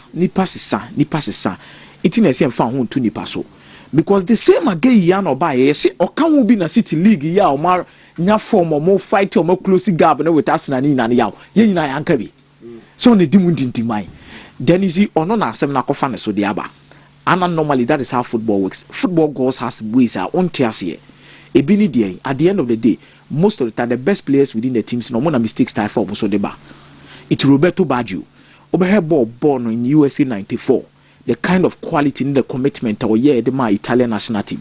But at the end of the day, Italy for ne bonnechi da so de susu ne say wo ana akojina penalty echi ko boma ne say ya Italy ntimi anye World Cup. E shenadu man okai. That is how fans are. Football fans are fragile most of the time. But I think and what they see was bound to happen. There's nothing you can change about it. And I think for Manchester City, omutimi fight back benya draw. Now one outstanding game to ball. So Shakrana 2 points adrift. You need to find ways and pray that something will happen with Arsenal and you can find a way to come back. But it is difficult. But whatever that has happened, it doesn't mean Magay is a bad player. It doesn't mean he's one of the worst signings. Wabua City Papa. Yeah, there are several games at Wabua City Papa. Obono de no you, Obono de no want to, Obono de TJ. And there are questions that has also been raised about Antoine Semenyo. Some of the performances in recent games has not been so well. Yeah, I would agree. But I think the title push and the title some double shoulders so any City team nankasa ahwe ne din no say Rodri ni mo bre. People are not realizing it. Last season Rodri prache pao so bekai City and Team League no now her time Rodri buy any City results or munyano within that period now we see ya Rodri as any team no one say he's an important piece. This is a player Pep Guardiola more try some extending the contract. Will he extend? Yeah, this is how important he is. Me sure say City for the better na say I said there be contract ne dey me say yen koye nim ne mo yen sam saa ne mpa onua atwo na onua san contract ne maye anya saa de be ba no yempe. And it was clear because Nico Gonzalez and co should have done better. No, there were certain moments within the game. You see, yeah, trophy ne GN home pressure no. Experience can't tell you boy I boy pa experience this certain moment can't tell games pa. And when Nico Gonzalez so who now say this is a player who is shaking. Born a Bassi and man hope. There are certain moments you need calmness. You see, Ranshaki, very talented by now. And when look at some hasty decisions we are not taking about him. And the level of consistency they will need. Let's see what will happen. But I think Arsenal are in a comfortable lead. Yeah, 3 games per Arsenal will be EPL champions. Yeah, 2 games. Arsenal, bear UEFA Champions League champions. Do you know how close it is? Madrid Champions League. Now, 2 games for Arsenal to be European champions. 3 games for Arsenal to be English champions. Now, how close has Arteta ever been? Where you are free to change that. Yo, get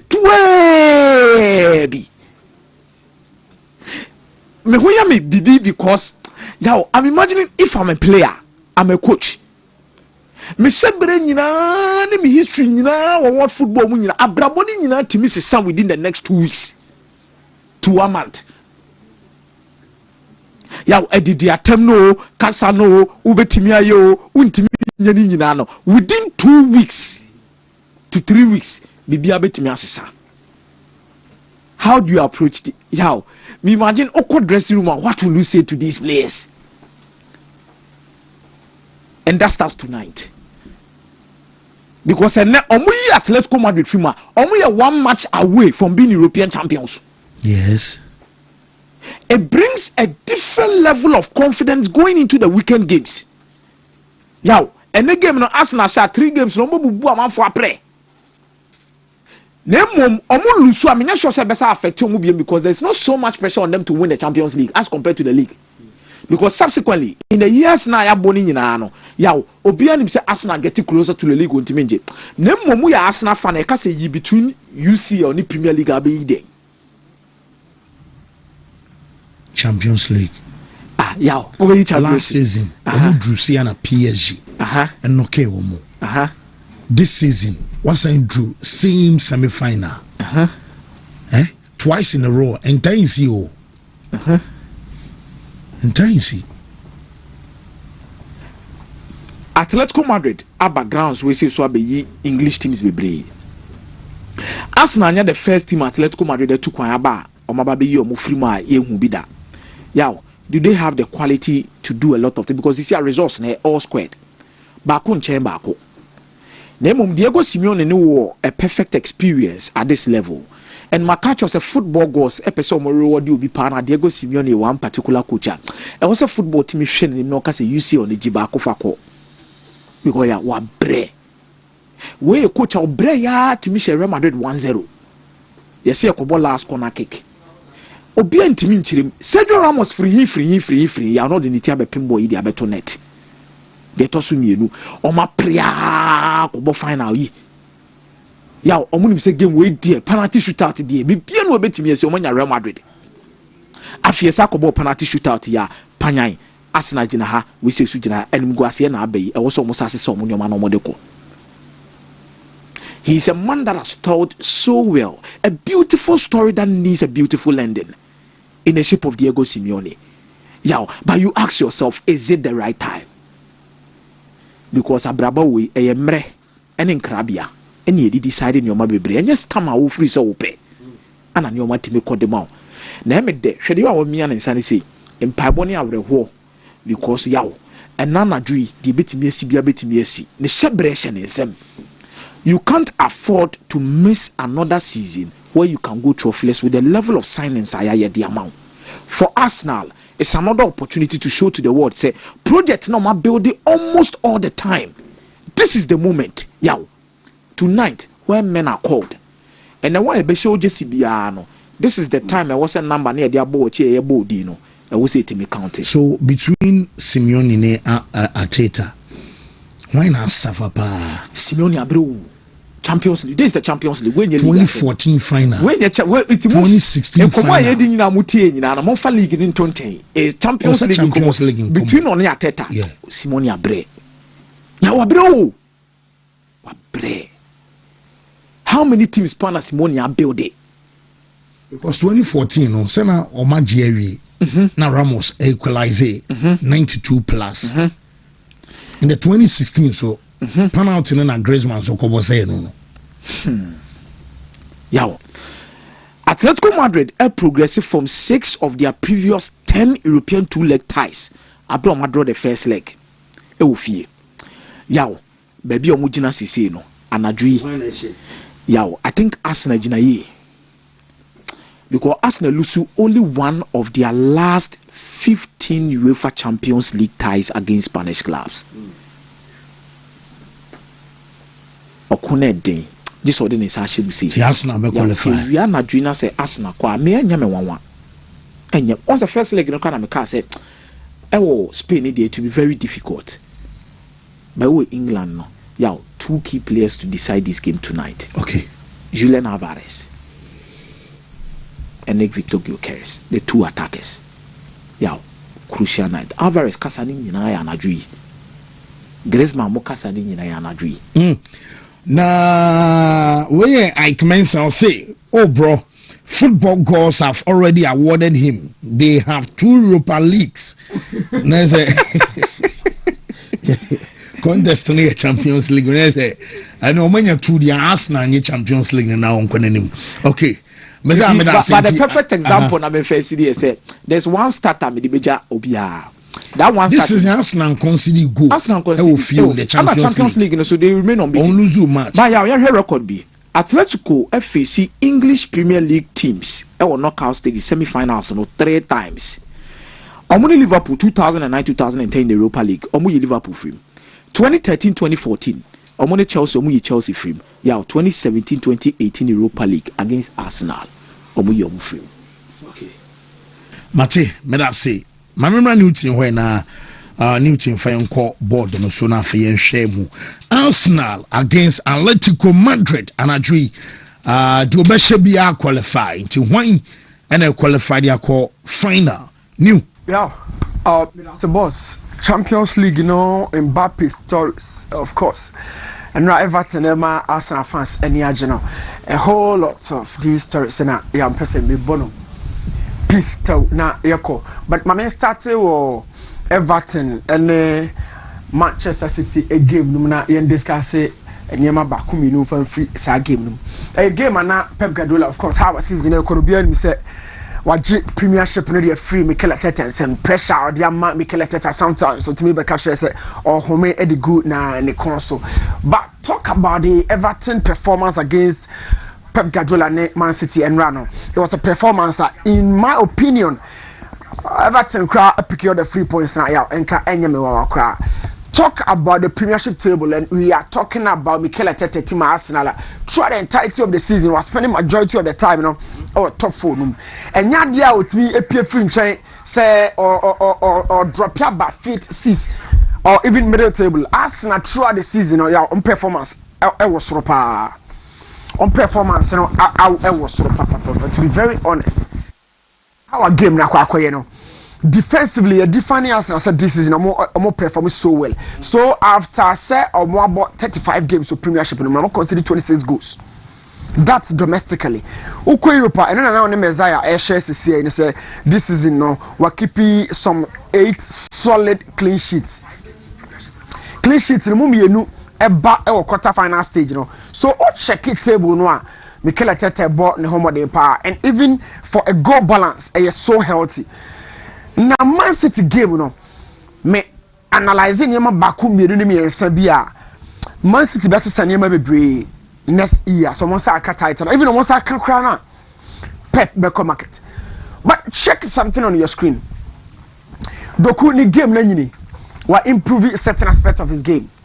Now those aspects, baby a wafa boy. Usually, yeah, na area ha players and him go ne share. Omo ho enchro mo struggle. You remember say Hazard and Coutinho free right neighbor.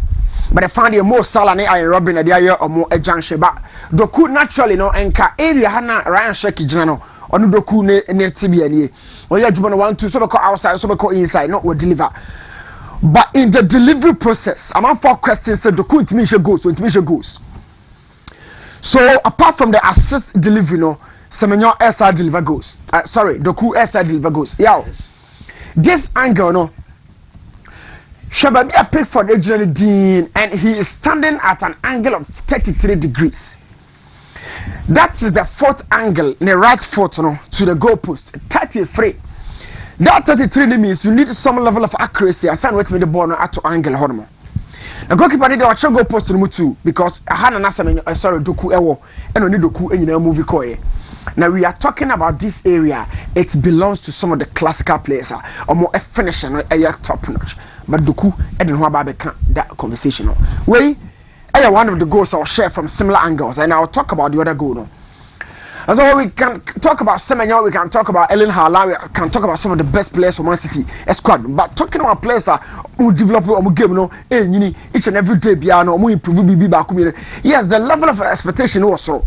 But I can tell you, say, this goal, who say Gigi Donnarumma by the final third because that game, we are and Man City near this equalizer. Similarly, who say Doku Fabo Juan or Sadibod Kotsue. Yeah. So on 70 million, I can say first one, I'll share in Nabinkum. We know 95. But I've been telling you about something I coaches and then ya TV possession security, pressure sustenance, how to suffocate the opponent in his own third. Everything for the United can say zona marking. Zona marking means any man marking or area. So whoever forced in that zone, no about him. But outside that zone, who say Man City for a criteria can say safety net.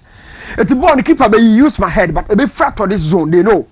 And run here kind of slotted here. It's a body filter according to Pep and permutations, the Ryan Shaki, technically gifted player, Fabo no betting inside the ABB. We also have Kovacic here in the middle. When you say Kovacic or power from these areas, and then Doku. So Doku and then Shaki playmakers. And then one midfielder, maybe midfielder and the very defensive work. So be far more reality or more. And also who an slot in the composition. And this was how first ball in the answer. Clarence and Sama Bono Ebedi, Magay Wansana, Doku F Bono. And similar angle, like I was telling you, watch the angle of the foot from the goalkeeper for Everton. Yeah. Very similar. 24 degrees. It has always been the case. So the other one was 33, and this is 24, and Doku the body I've been asking something from Pep Guardiola. Say, whenever you want to press, it means say when you invite to a position, say kick the ball longer. When you press, Sana said you literally all force into errors. And I said no, I'm committing errors. I'm sending the ball longer. So one, Pep is pressing. You can see that. Put pressure on Everton. Everton for kicking ball because you are inviting a long ball. But how do you deal with those long ball? 2 against 2. They got confused. No communication. And the ball no sliding off. Edekoma, Eliman, in DI. Wontumi. The second sequence of that situation, it's also similar. 2 against 2. You can see that. So Ebani say no. And you might tell who Pep Guardiola team committing unforgivable errors. These errors are unforgiving. So attack Canada in the eye not to actually, but I've picked the pattern. In our job as an analyst, you don't just pick the patterns, but you analyze how the patterns do often come out. Pattern in the basic. Once you press over your TV, so 1-on-1, you are forcing the opponent to go longer. Meaning say, oh, a long ball and no draw, but Pep Guardiola need long ball and no draw. Long ball and banner, not a fan. long ball bar, and kudos to Gigi Donnarumma say to me save situation. But this same pattern got 1 goal for Everton, and then the Pep and here. Similarly, you can understand the pattern on Atono. He's pressing and forcing David Moyes. Said my boys in my board and or keeping on your errors. No, no, you go long, and I haven't seen it. So Pep dominated on the ball. But let's talk about these errors. Pep Guardiola a committee. Look. Sunday special, my gay. This decision, you know, you can't, or your top player, but there are certain top moments, you need to experience it. Or your top player, but I was down in Palace. Top moment, you say, you're both Everton, you're not a competitor. But all my pressure, bet me implode. Bet me at 2 points in to go. And my day, watch something here. I did with it. And tell see, the long ball was kicked in. The 50-50 became a dead ball for everybody. And at this point, you expect a Pep Guardiola 3 for 3 with it. Or press watch ball. But, me who sided from Pep team. But watch. Bernardo Silva and then 9 El Cocrana say, Ostro, you two for a year, where copyright reasons, internet be a more than I said, a lagging, but and lag it. Into no more managing is a more YouTube, but all hit TV in the Ubenya Bibia said also sit down a video new flow Bibia Juma by Hono Premier League for any day when he will grow up or my strike and see more fancy. But I say more enjoy so much. Yadaman say 2 areas in Assembly midfield higher empty. There's no pressure on Everton, so we lose ball whatever. But watch my game. One or play line in on what deactivated the striker's position. Oh no, my game you. And he's working with the goal scorer. That's the same goal scorer. But awareness is never a practical thing until say Obama Yahuno. So my guy Wahuna and Asa Wahuno, watch the 2 players. You can see them. Watch it. But under normal circumstance, we are not talking about technicalities here. Where are you supposed to put the ball? Defenders no more now base or the goalkeeper for their banner rights what done. Besides, so the goalkeeper, let's stick to what he even did. Yeah. Keeper or to go frame room. Yeah. But the 2 challenge the keeper so that a year so pass one or call and challenge and cloud rush. This is for the coaches here. Or the body to go frame room. My guy the body to go frame room. And that was the soul of the error. So at Palace, or the body to go frame room, it was so bad.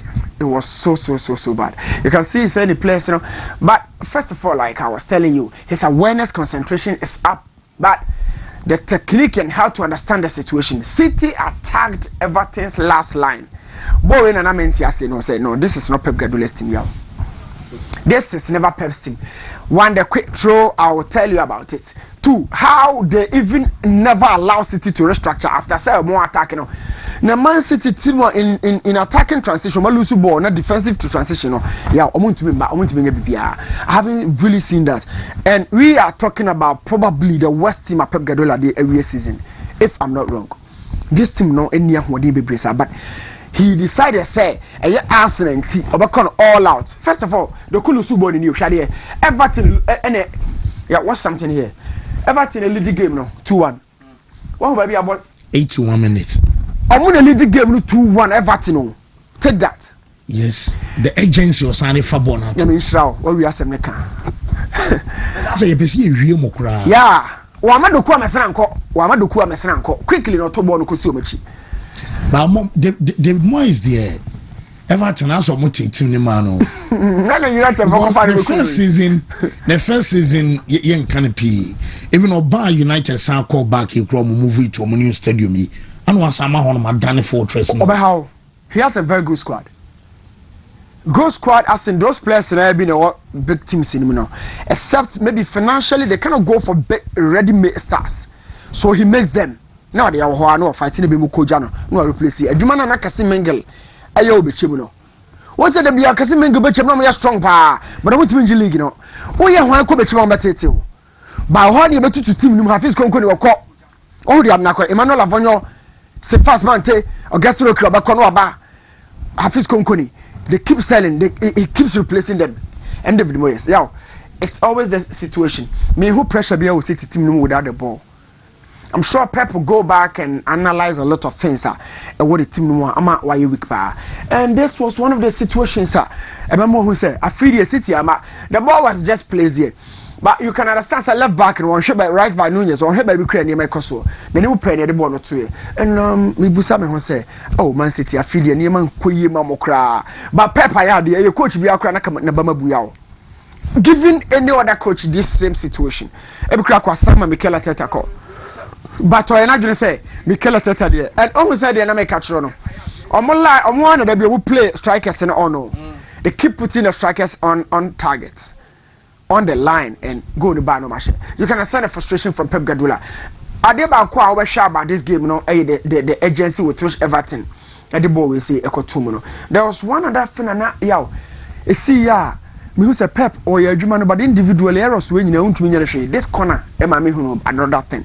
Once it goes to you who say errors. Everton we almost see in China Premier League my teams are a height par no 6 at 1.85 centimeters or 1.085 centimeters. Now share team no Haaland coaching never be anymore. You know why? Because me say Everton for no or more very good height. It is Haaland. And na coaching near post. Because how about the travel there, but Everton say why they should go. So this is a goal scorer. At the time of the boy, a young boy, or Kokujina Gigi in Chai. Hoping say, or manipulate Gigi. No, Haaland say, oh, my Haaland Maccabia. But at the time of the kick, Ababa show V behind Haaland, pushing the free Haaland space. So up and born that 20. Watch that. You can see that, eh? So Haaland now you can say no defensively in the job and I say about protecting near post, but he was just pushed away. Just that also come out for Poma or Koko, similar phenomenon, He jumped all right, but he was shoved behind. Until the Tianka Bono and Everton not the ball will say the shame. 3 individual error-prone goals or error-led goals for Everton and Ra against Man City. I'm about Everton for. I do Man City. Yeah, quickly. You really dice on young call Champions League so. Na Champions League so na there's one area of the game and person who do home. That area no Bukayo Saka is so see from. Yeah, Bukayo Saka is so see from pa. Formations are 2 coaches need to be right game no money. Na where a lineup on the best sound. Maximum bro maybe 2 players because obviously by a bedroom stage do a budget league Algeria or maybe very close. Yeah, to say let's come out of the Wontumi league now. All out in Europe. All black hands sound from the goalpost. Right back in the bench, Jorente, Mark Pubel, David Hanko, Ruggieri, back completely back 4 now. And then you have Simeone on one Kasane Bano, Cardoso, Koke, the captain, Nonya Adimola Lukman. It's a typical 4-4-2. In the final third, you have Griezmann and then Julian Alvarez. Now, we convert it into a typical 4-3-3 or 4-2-4. 4-3-3, and they say Lukman, Alvarez, Griezmann, Ebema, Freeman attack. No just Simeone, Cardoso and a Koke, Fifi, no Benya 4-3-3. But opposite a converted 4-2-4. Obabenya Simeone, Griezmann, Alvarez, Lukman in the final third as 4-man attack. No just Johnny Cardoso and a Koke, Fifi 4-2-4. Simeone, I don't think about training now. But we a better revert into 4-5-1. Obeja 1 power top here, onja free without the ball. But for Arsenal, David Raya, Pierre Hincapi, Gabriel Saliba, Ben White, Radin and Kupon as Messi. Yeah, Ben White remember against Lukman. And you want a ball against Onwao first leg. Let you see Lukman ya 2 ball to me. Hincapi no cost 3 wa. A 1 year pa. Oh, yeah. Now Ben Bahai. How many no? First leg no Lukman says won't be new. Yeah, and I have a de bruta. Emirates Stadium. Emirates. Ubo home near Kuas Emirates. Only said you are Carreras. Oh, buy any Madrid for the Carreras. So is this to be meant to declare as Martinelli, Jokeres, Bukayo Saka?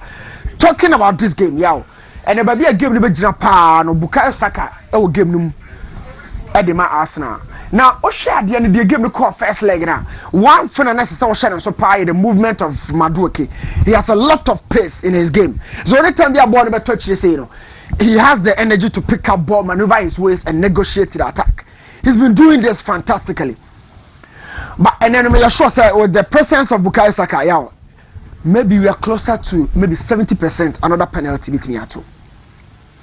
Because ATM for them free box in box ready and you move free. Box ready pen free box in the body stay box in one and they when you know per box engagement all of them. You know when you have buy a name sorry PSG yeah you know you come on the mechanic yeah you know you come. Also two teams in both teams in be a game is similar. Arsenal Atletico near pair or more. Buying Paris Saint-Germain as almost than no money qualify. And Alvarez game regional so far. Let's go, Madrid. But there's something I wanted to tell you here. Look, man, a surprise package for Arsenal because first leg, you know, now we're hidden. You know, when you have a second leg, yeah, 90%. Injury na neighbor. Yeah, when you have a second leg, 90% of our analysis in on the first leg, you know. Okay. Oh, we sign first leg in our previous games, you know. I just say a returnee or player be our first leg that or equally important about previous game, you know. Then you need to go back and pick his clips, reanalyze them, and then feed your coach. Other than that, yeah, everything will be centered on the first game now, boy. And based on the first game, and you remember who you say the way from the lateral now, Ruggeri for Atletico Madrid, and how much training the power, and then Ben White, and so and how much training. Two players were there, and the game now. Don't forget, say Obeka say Wontumi catch roll. Ben White, and then you create me money pray.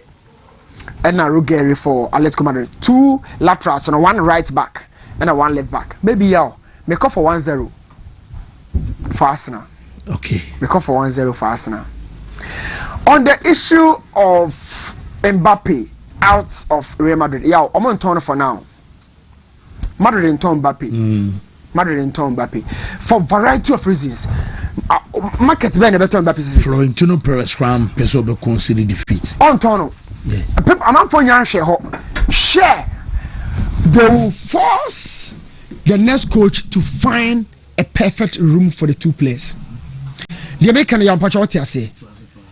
Madrid, among Ton Kylian Mbappe, they will wait and place their cards on the next coach. That will be the fourth coach to deal with the same situation. Ancelotti Koi, Alonso Koi, Abeloa Koi. Similar situation that's why existed. And I'm saying, giving time, the next coach of Van has some problem in the Amano. Among Casa coach, Jose Neba, who's the problem here? Young Tom Mbappe, Obana Huato. They still believe these two boys will work for them. Madrid will lose Mbappe say when Vinicius and Yasem. Anudia Madrid. Unim said the house and I can't watch him now. What I do understand about Florentino Perez, and then the disciples are backing and they say, I'm going to change the next coach of the they will present the problem to him. If you can solve it, that's fine. If you can't, these two boys in the day, I better say Madrid better talk about issue. Very solvable. It's solvable because two players, Rose.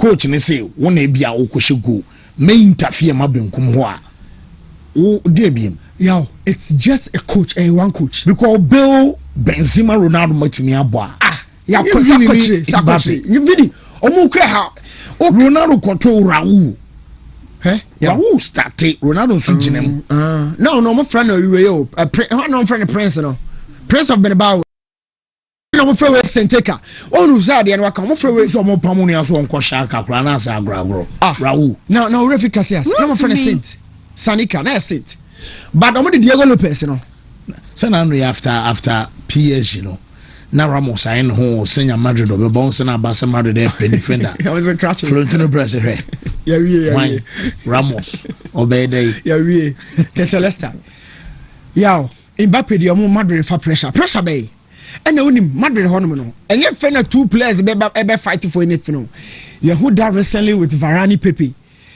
Diego Lopez and Iker Casillas when we be enu de anya battle peanut battle kra when we good team time kra sana mo hye team no they will find the manager am present problem no dia ma no if obetimi solve a obey adwuma no yeah wo mate me da Sentiana Dwi Arsenal at Emirates Stadium and Atletico Madrid ya behwe nyame armachi no ba na ya ba behwe omowia na afa ya san hwe ba munchin home to Paris Saint-Germain many 3P Pwak enin komai Mrs. na be find there yes I don't be have a call okay boy nkomo e medase mamencha wetiefo ne wahwefo nyina anapei because akai obibia say 3p garlic mixture every pure natural health garlic crogen e dia ye do ne yemfanken jamfen so bi amfremu enu ntimu ahode ne ejane naso eye ntinim akomam na mojamu adwuma o hweme utie me o yade bi wo ntinim akoma ne mojanim a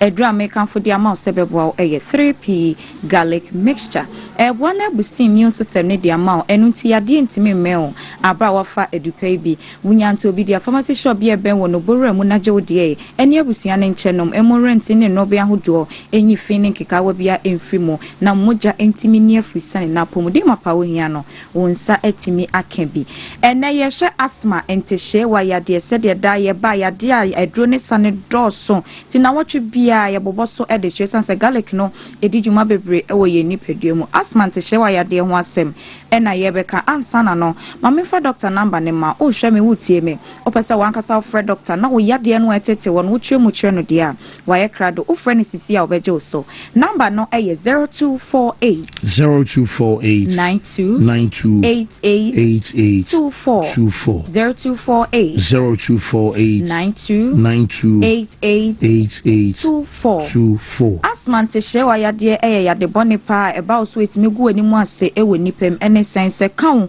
na se inhaler ne kra ebi menwa na afi kwakofa wo ede aba obi anso behwe wo saa na de kodia potia de saa yade we ba ye no hwehwemu bi ani wa adan na di na emom ya na ye ka se environmental factors ne genetic factors bi ekekabom timi kwatwe saa yade kodia wo we ede ba yade a eye wa na kire wo se kwan ya mframa na mu kwa wahara wa ho no chimatew ana wo haw bi aba ho se wahara wa no enya mframa na timi de edi ne dwuma enu ti se kwan na mframa no fm akodu wahara wa no ho no ebi na ho ho no ana ayekuru haw bi chimatew bi aba ho ene e ka ne se wo yobi a wanya asthma and shewa yade no ebi no na mframa ye home koye mu a ye mfa ye nyin hunu no ene ma bi timi frafra ohome ko mu ana kofa sa yade kodie wo we ede abro abo bi ti se tefre wo fie na tefre ta wura wo de mu pa me so ya hwa hu ye na spray wo mu ko mu ofito wo nso mu aduane mu wo ahunu na kofa na odi na ko ye mu a etimi kofa sa yade we ede bro wo fie oni abo bi ti se okra ete di agro kane no beti se ye tuufo mane hunwi no enko mu nya sa obebo wa eto da ya na enye wa keke etimi koba se betimi adidi mu ana kofa sa yade kodie wo we bi ede abro na so ni nyina mu no se ne etie no 3p garlic mixture ne edra no pe me kanfo dia mawo sa wo no mu ebeboa etu sa asthma yade na se ede afri ho respiratory infections bi ti se common cold eno so timi didi mu ana kofa sa yade we ede aba ana painkillers anu oden pa no ade ahye wo ho no entna ho emane na adawo ebe didi mu ana kwakotwe sa yade kese we ede abro preservatives ne niam ede fra ye nuani mu ye man mu se ede bo ho ban no eno so tumi dɔɔso ni pedue ne mekofa sansunsu anso bone we ede ba 3p garlic mixture ene edura no mo ebeboa akonti asanyarewa we eno so bonsa wo home ntentem pa wo bre ahome ho wo bra ansa na home no wa home na eche se bia na asma yade no epeni pedue ne mu atena no afrase ehunu sansunsu anso no o ta wansin ana prakope na oti ya bibi ketua bi fa ohwene ano a na akoyi ukata abro akoyi uti yade ede apa hwene nso betime asma ntehyewa yade no esunsun no edro no 3p garlic mixture ede ewa abro titiuni anadwo wada osen samaiwa mesre obetimi abase asma ntehyewa yade no esunsun so bonen na wafrase ehunu no eya na obota atwetwon eya wo yadwo ne ho bi a wonti ase ota kwan wo minim kakra bi na wonsa wo minim no ekekao 3p garlic mixture na no be sunsun so bonen we nyina ede afri wo so esanse asma yade ne penipedua ne mu atena no na akofa sunsun so bonen we nyina ede aba obi ho perfume ana pampan bi anu odin kakra bi bofa wo hwene anu a na akoyi uti yade ede aba asma yade no esunsun so bone no ebinu no onya 3p garlic mixture droi na ofrase no no mebeboa eisa how we nyina ede efri so edro na nyedwuma we nko na edi eboa etu pressure yade ase esanse senem di kankan no mamoja edi afrisane yi ewo nipadua no meba sa pressure entimi emmewo sanso na stroke yade entimi mewo esanse ɛboawo ama mogya atumi adi afurusane te bibetumi akɔ wadwene ho ama bibia akoso kama ɛwɔ nipadua nim diabetes asitwe yade no ɛyɛ 3p garlic mixture ne adura no mu a ɛbɛboa wo yɛ bɛma na wo hwɛ mo prostate no sɛ san bambɔ kɛseɛ ɛbɛ mu pedro bito nanonom na johnson tentem johnson achi mogya bɛma no emu hyehye mu yɛ wo yɛ abra wo johnson nyina emfiri enko abra wanom edupa no ebi wo yɛ oba fichi kromu yɛ ano so atena wo so akyɛde a na ɛyɛ 3p garlic mixture ɛno ne adura no mo ɛbɛboa ɛyi saa ɔhaw we nyina ɛde afiri wo ɛntena hɔ ɛmfa nsɛm yɛ nyi ho ano sɛ ne wapɔmuden nyina so tie bi a wotime no madupa bi na ɛboa nkɔfo ɔhaw bia ne nsunsuanso bɔne bia ɛmrɛ yɛ natural garlic no ɛne atwe agutua mu de afa bɛfo nim de kwan so ɛne nuane no ne de ayɛ adroe ɛno ntime sɛ wo yɛ ɔba wo yɛ bɛma pedro bi to nanonom na ɛmoa enyi ɔhaw bia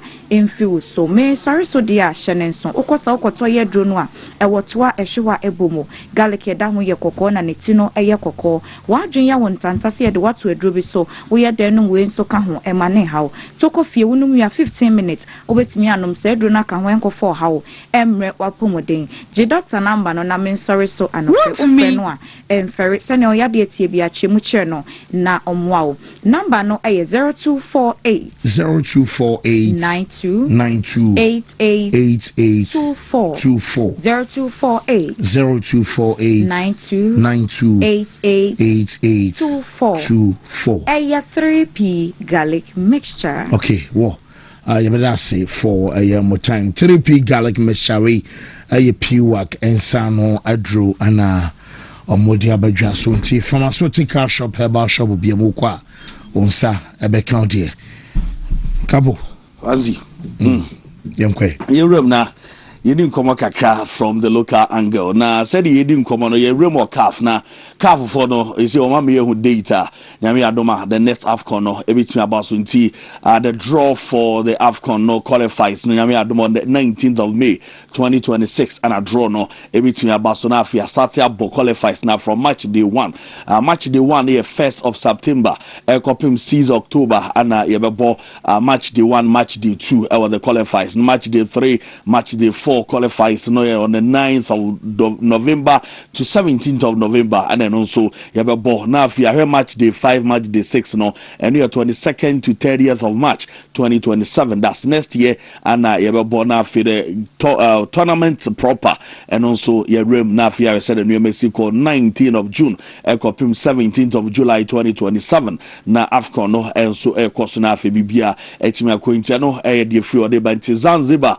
or ebe shie pa ne Africa Kenya mountain so the realm of the Black Stars of Ghana na yedi nkomo abrantie Daniel Kovic me catch was an opano nkomo no na edoso na the woman any say after so free injury eba ya na bobi edema woni fento tire in the ball sa nkomo na ni nyina mu no ana yede etudwa se de oche any say de ohwe ani mu say another World Cup dey anim ayeko enchekra na ye kick off enso ewo Mexico Canada and a US mountain so ni dream and so be fulfill this another World Cup na akoye ediama nti na ni so ade hunu nyina ne say obesa akọ World Cup ediama Ghana yintie Daniel Kofichre.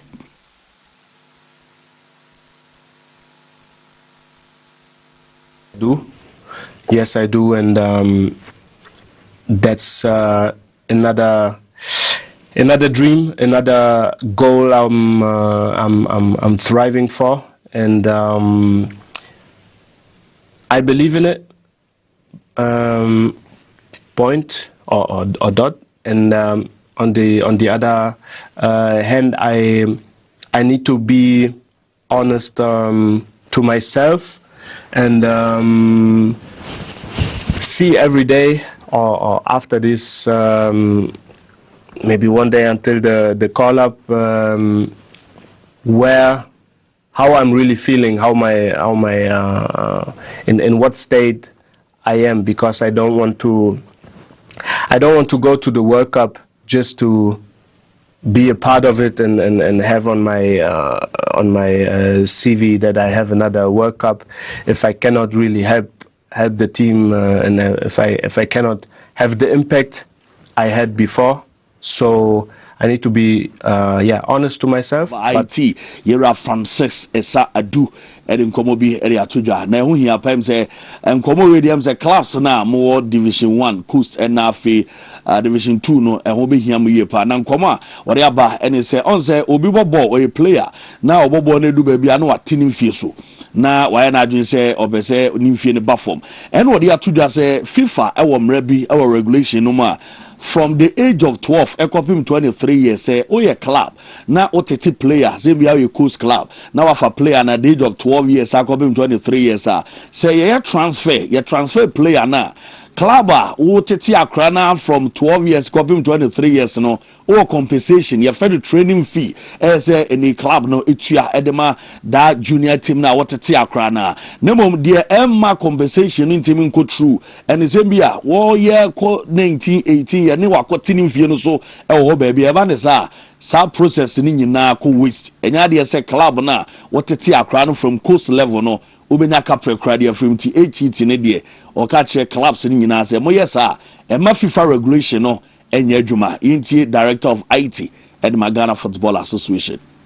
The word I'm missing the word. You see, I talked about compensation. Das beeinflussen. Player passport. Yes. And I said that it helps clubs to get money. Yeah. Yes. Okay. So regulation. If you have trained a player from the age of 12 to 23, that's for solidarity, or from the age of 12 to 21 for training compensation. Yes. All the clubs that trains the player are supposed to get some training compensation when these players are transferred out. So assuming you change the date of birth of the player, okay, and you reduce it. Those who train the player from the age of 12, okay, you got to set them off from the compensation. That's quite striking. You are not being fair to them. Wow, that's quite striking. Okay, yeah. So when you reduce the age, you cut teams that are lined up to receive training compensation. Them off. Wow. Yeah. So these are some. So then it is a canker that everybody must come on board to resolve. Akoto Edi Ghana Football Association Director of IT Nkomona Director Sari to just say ngofo bi okrum omo yomozo me agent ene osra no afa pen ne paper no o tro na me football agent na onam krum a wo okra na won tro FIFA license proper you can say agent exams no tro bi da onam krum na me agent na o say December ko te ni say player bia agent bi fa na was wo ne ye adwuma and exit clause agent need ashim 200,000 euros as a player na person okwa player or no boy etu an ka be 500 Ghana 1000 Ghana o say o di 200,000 euros e ba ne sa had into proper agency e okroma SMP for more money e kwa pa exit clause. Yes.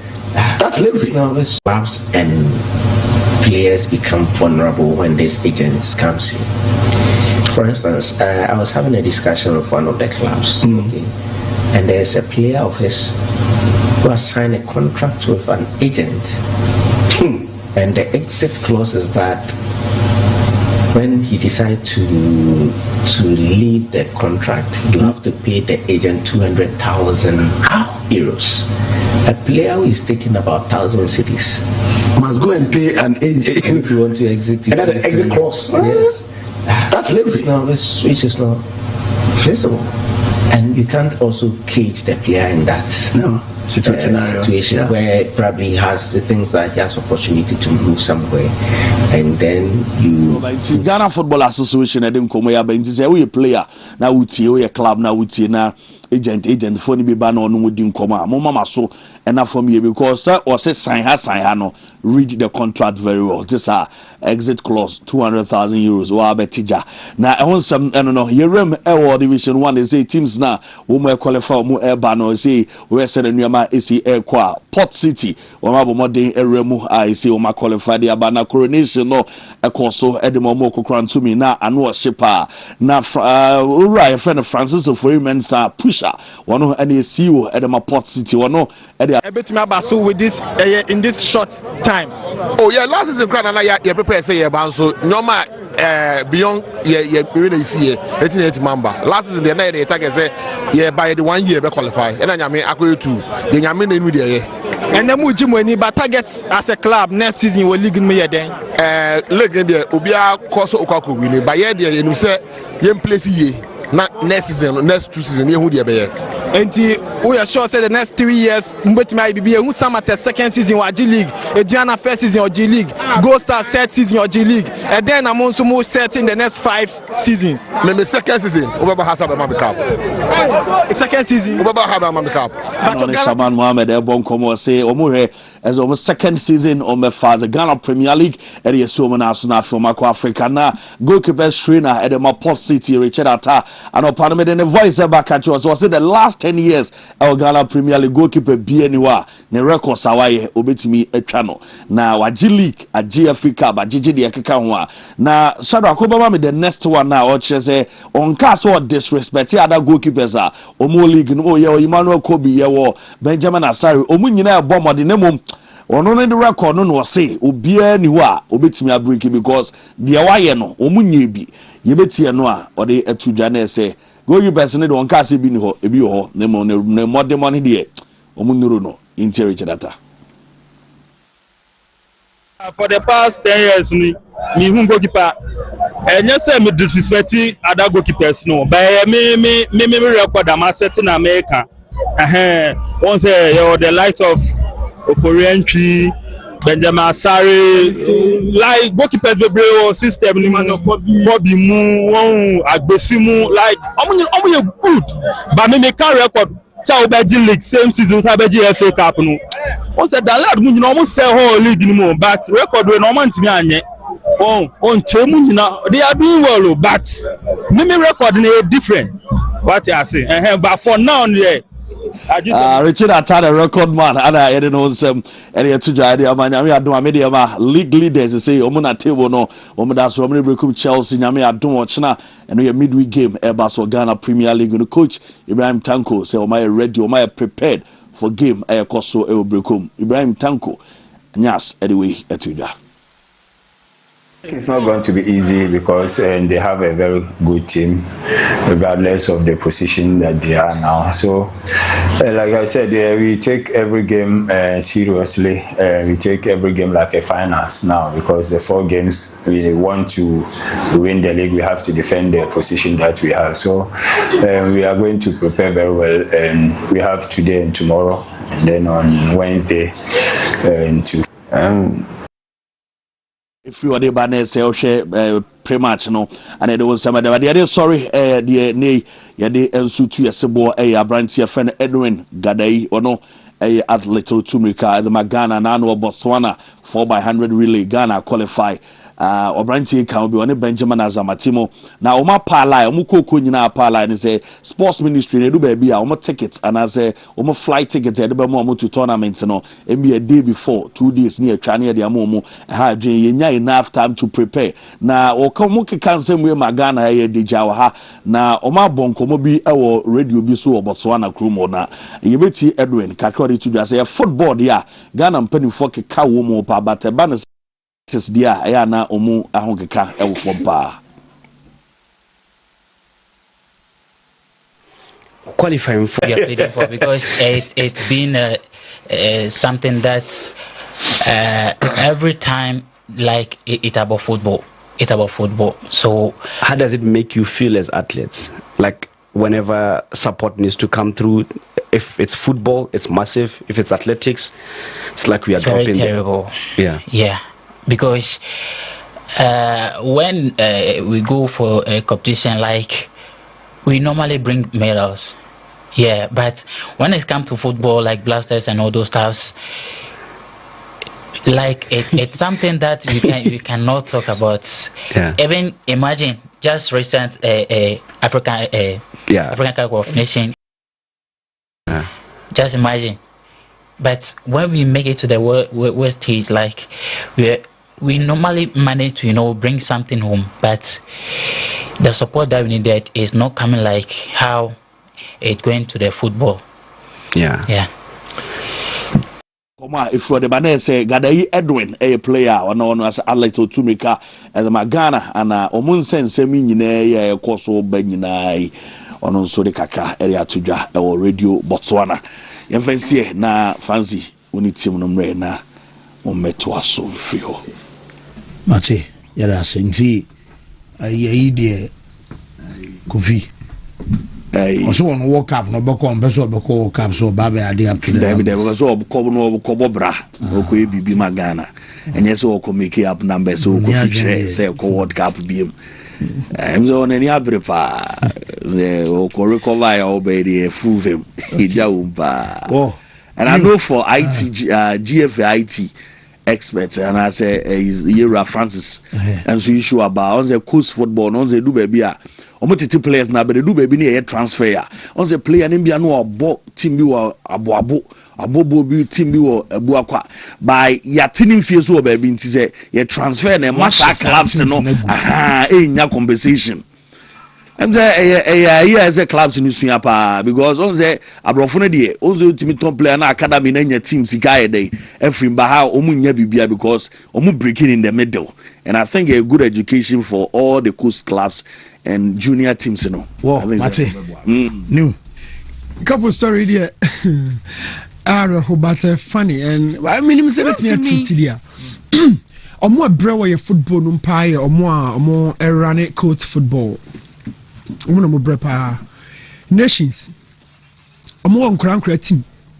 Some more match there and crown a tina pool nechi end to end, you know. And crown a young nation, son of from. Now, Michina Ghana had munina non crab motor for Madrid to say 10, 11, 12. Me bear 5 family money because sometimes I drive it, I'm somewhere far away. I'm to be Jana Machine Crom Bobo, no, my chum be no Casabasaba, some years later, Basham. So many on crown of super. But made many shian crown, Machia. Machia Crabby or Bossa Chichare, the friend of Owusu. Very good player. Sa Chrono on Hona Coach Adote, near a free. Coach Adotemo free ho. Akrani very good. But a brankase e won kra me no bi on young nations team no.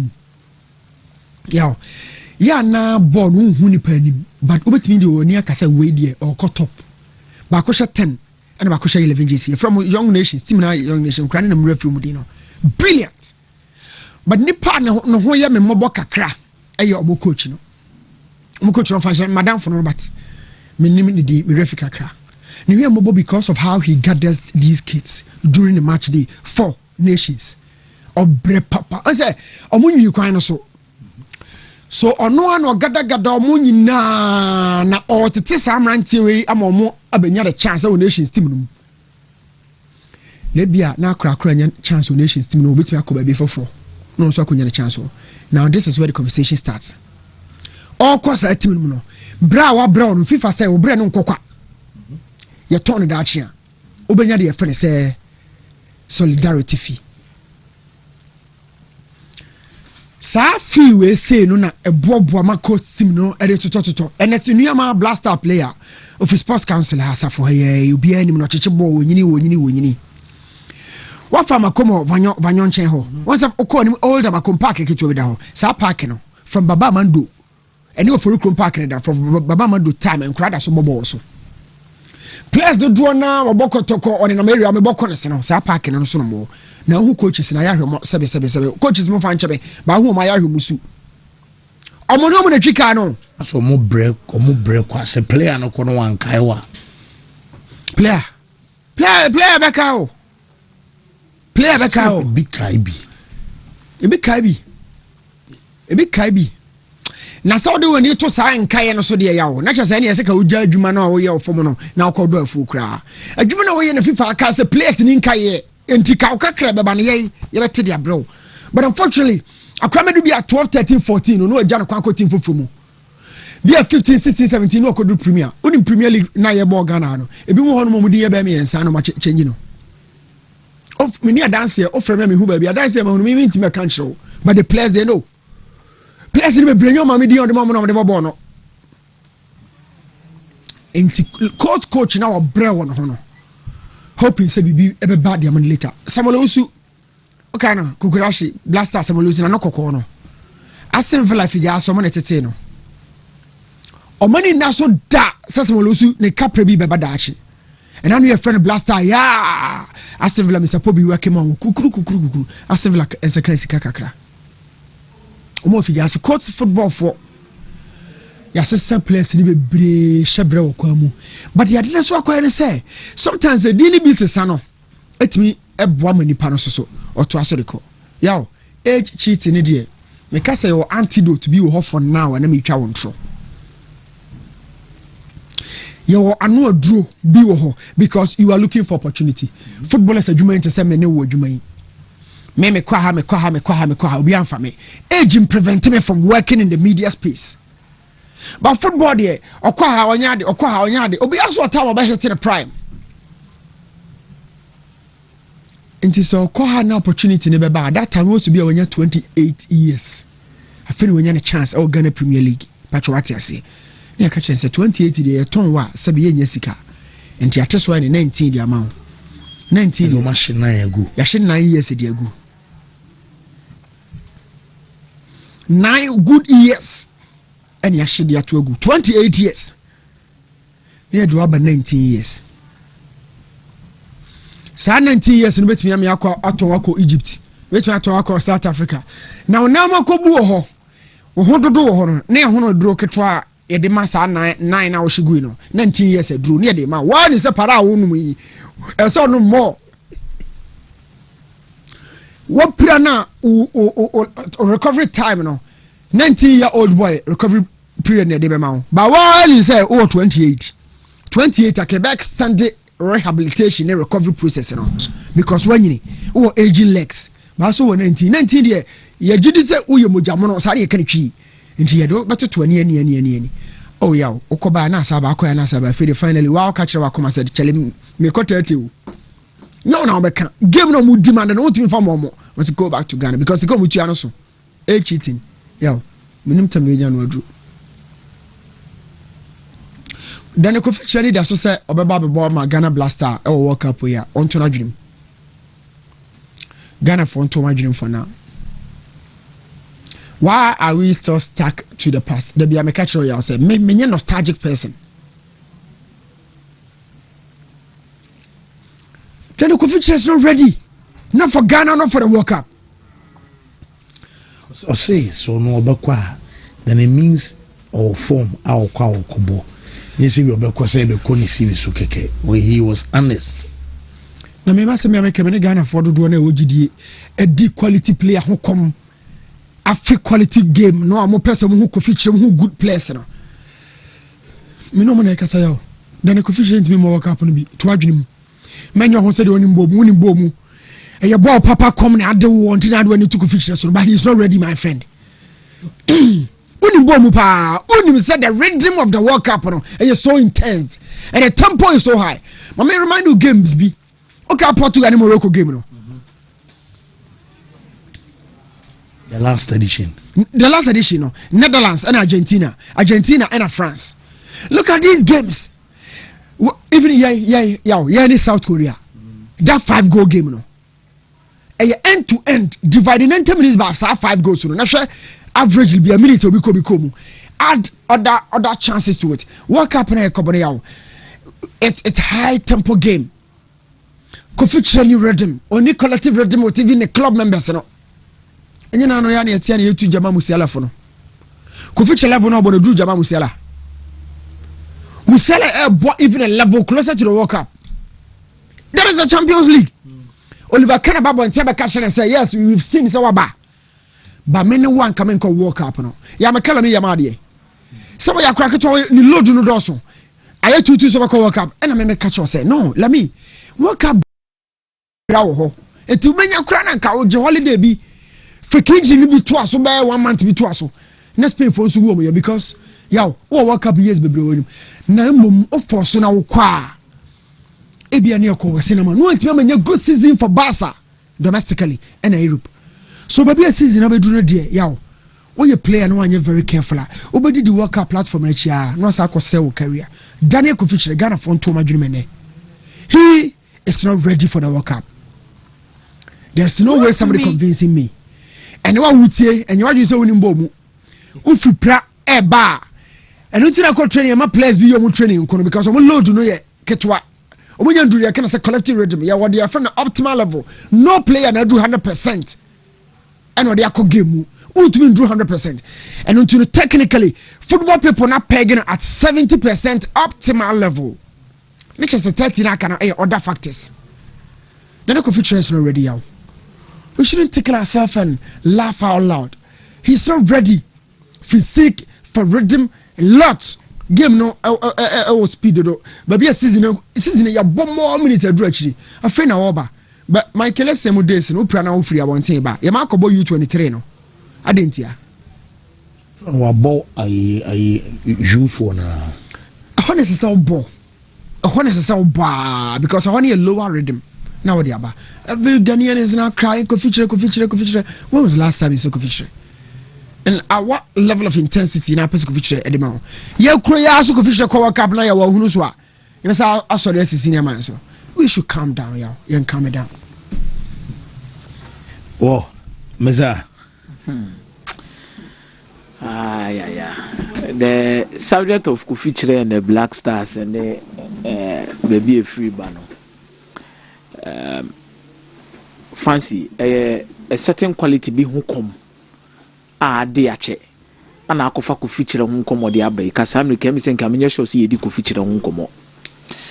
His profile and the last time I'll bar out, you know, the kind of way I'll bar out with any injury, you know, my Ghanaians realize said this is a player, yow, what any a good role in the faces of the masses. As will be a case ombra. Me say I was a ote from Omonase, the intio pushes akoda in Samra Black Star. The Padudona will believe say or an unfinished business.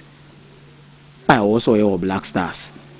And no maybe I know dine did it initially no. Yaw, I also bet also. Fitness in the mini Newton yardring. A witchery. Yaw, a witchery pa. A witchery. We'll have to take some time for it because your Black Stars will have to be at their base or walk up by 12 June. Inti Osha 1 month and some few days ka crabin and so. Can he be fit in that period of time to be at the World Cup? Would they risk the opportunity to take him to the World Cup? Nini na the Carlos Cruz be so ebeboa. Bayawo, ma share athletics for net ti omo nkomo no. Any the angle no mo free banner. This is the first time in a long period of time I say athletes are trying to stand up on certain discussions.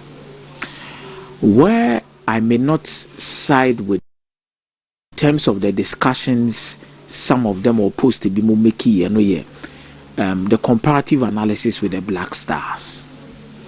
Yeah, you can make your own case. What you say and stand by your own matter. I don't think we've ever been fair to athletics, especially with Omo taking part in our athletics. This is not the first time it's happening.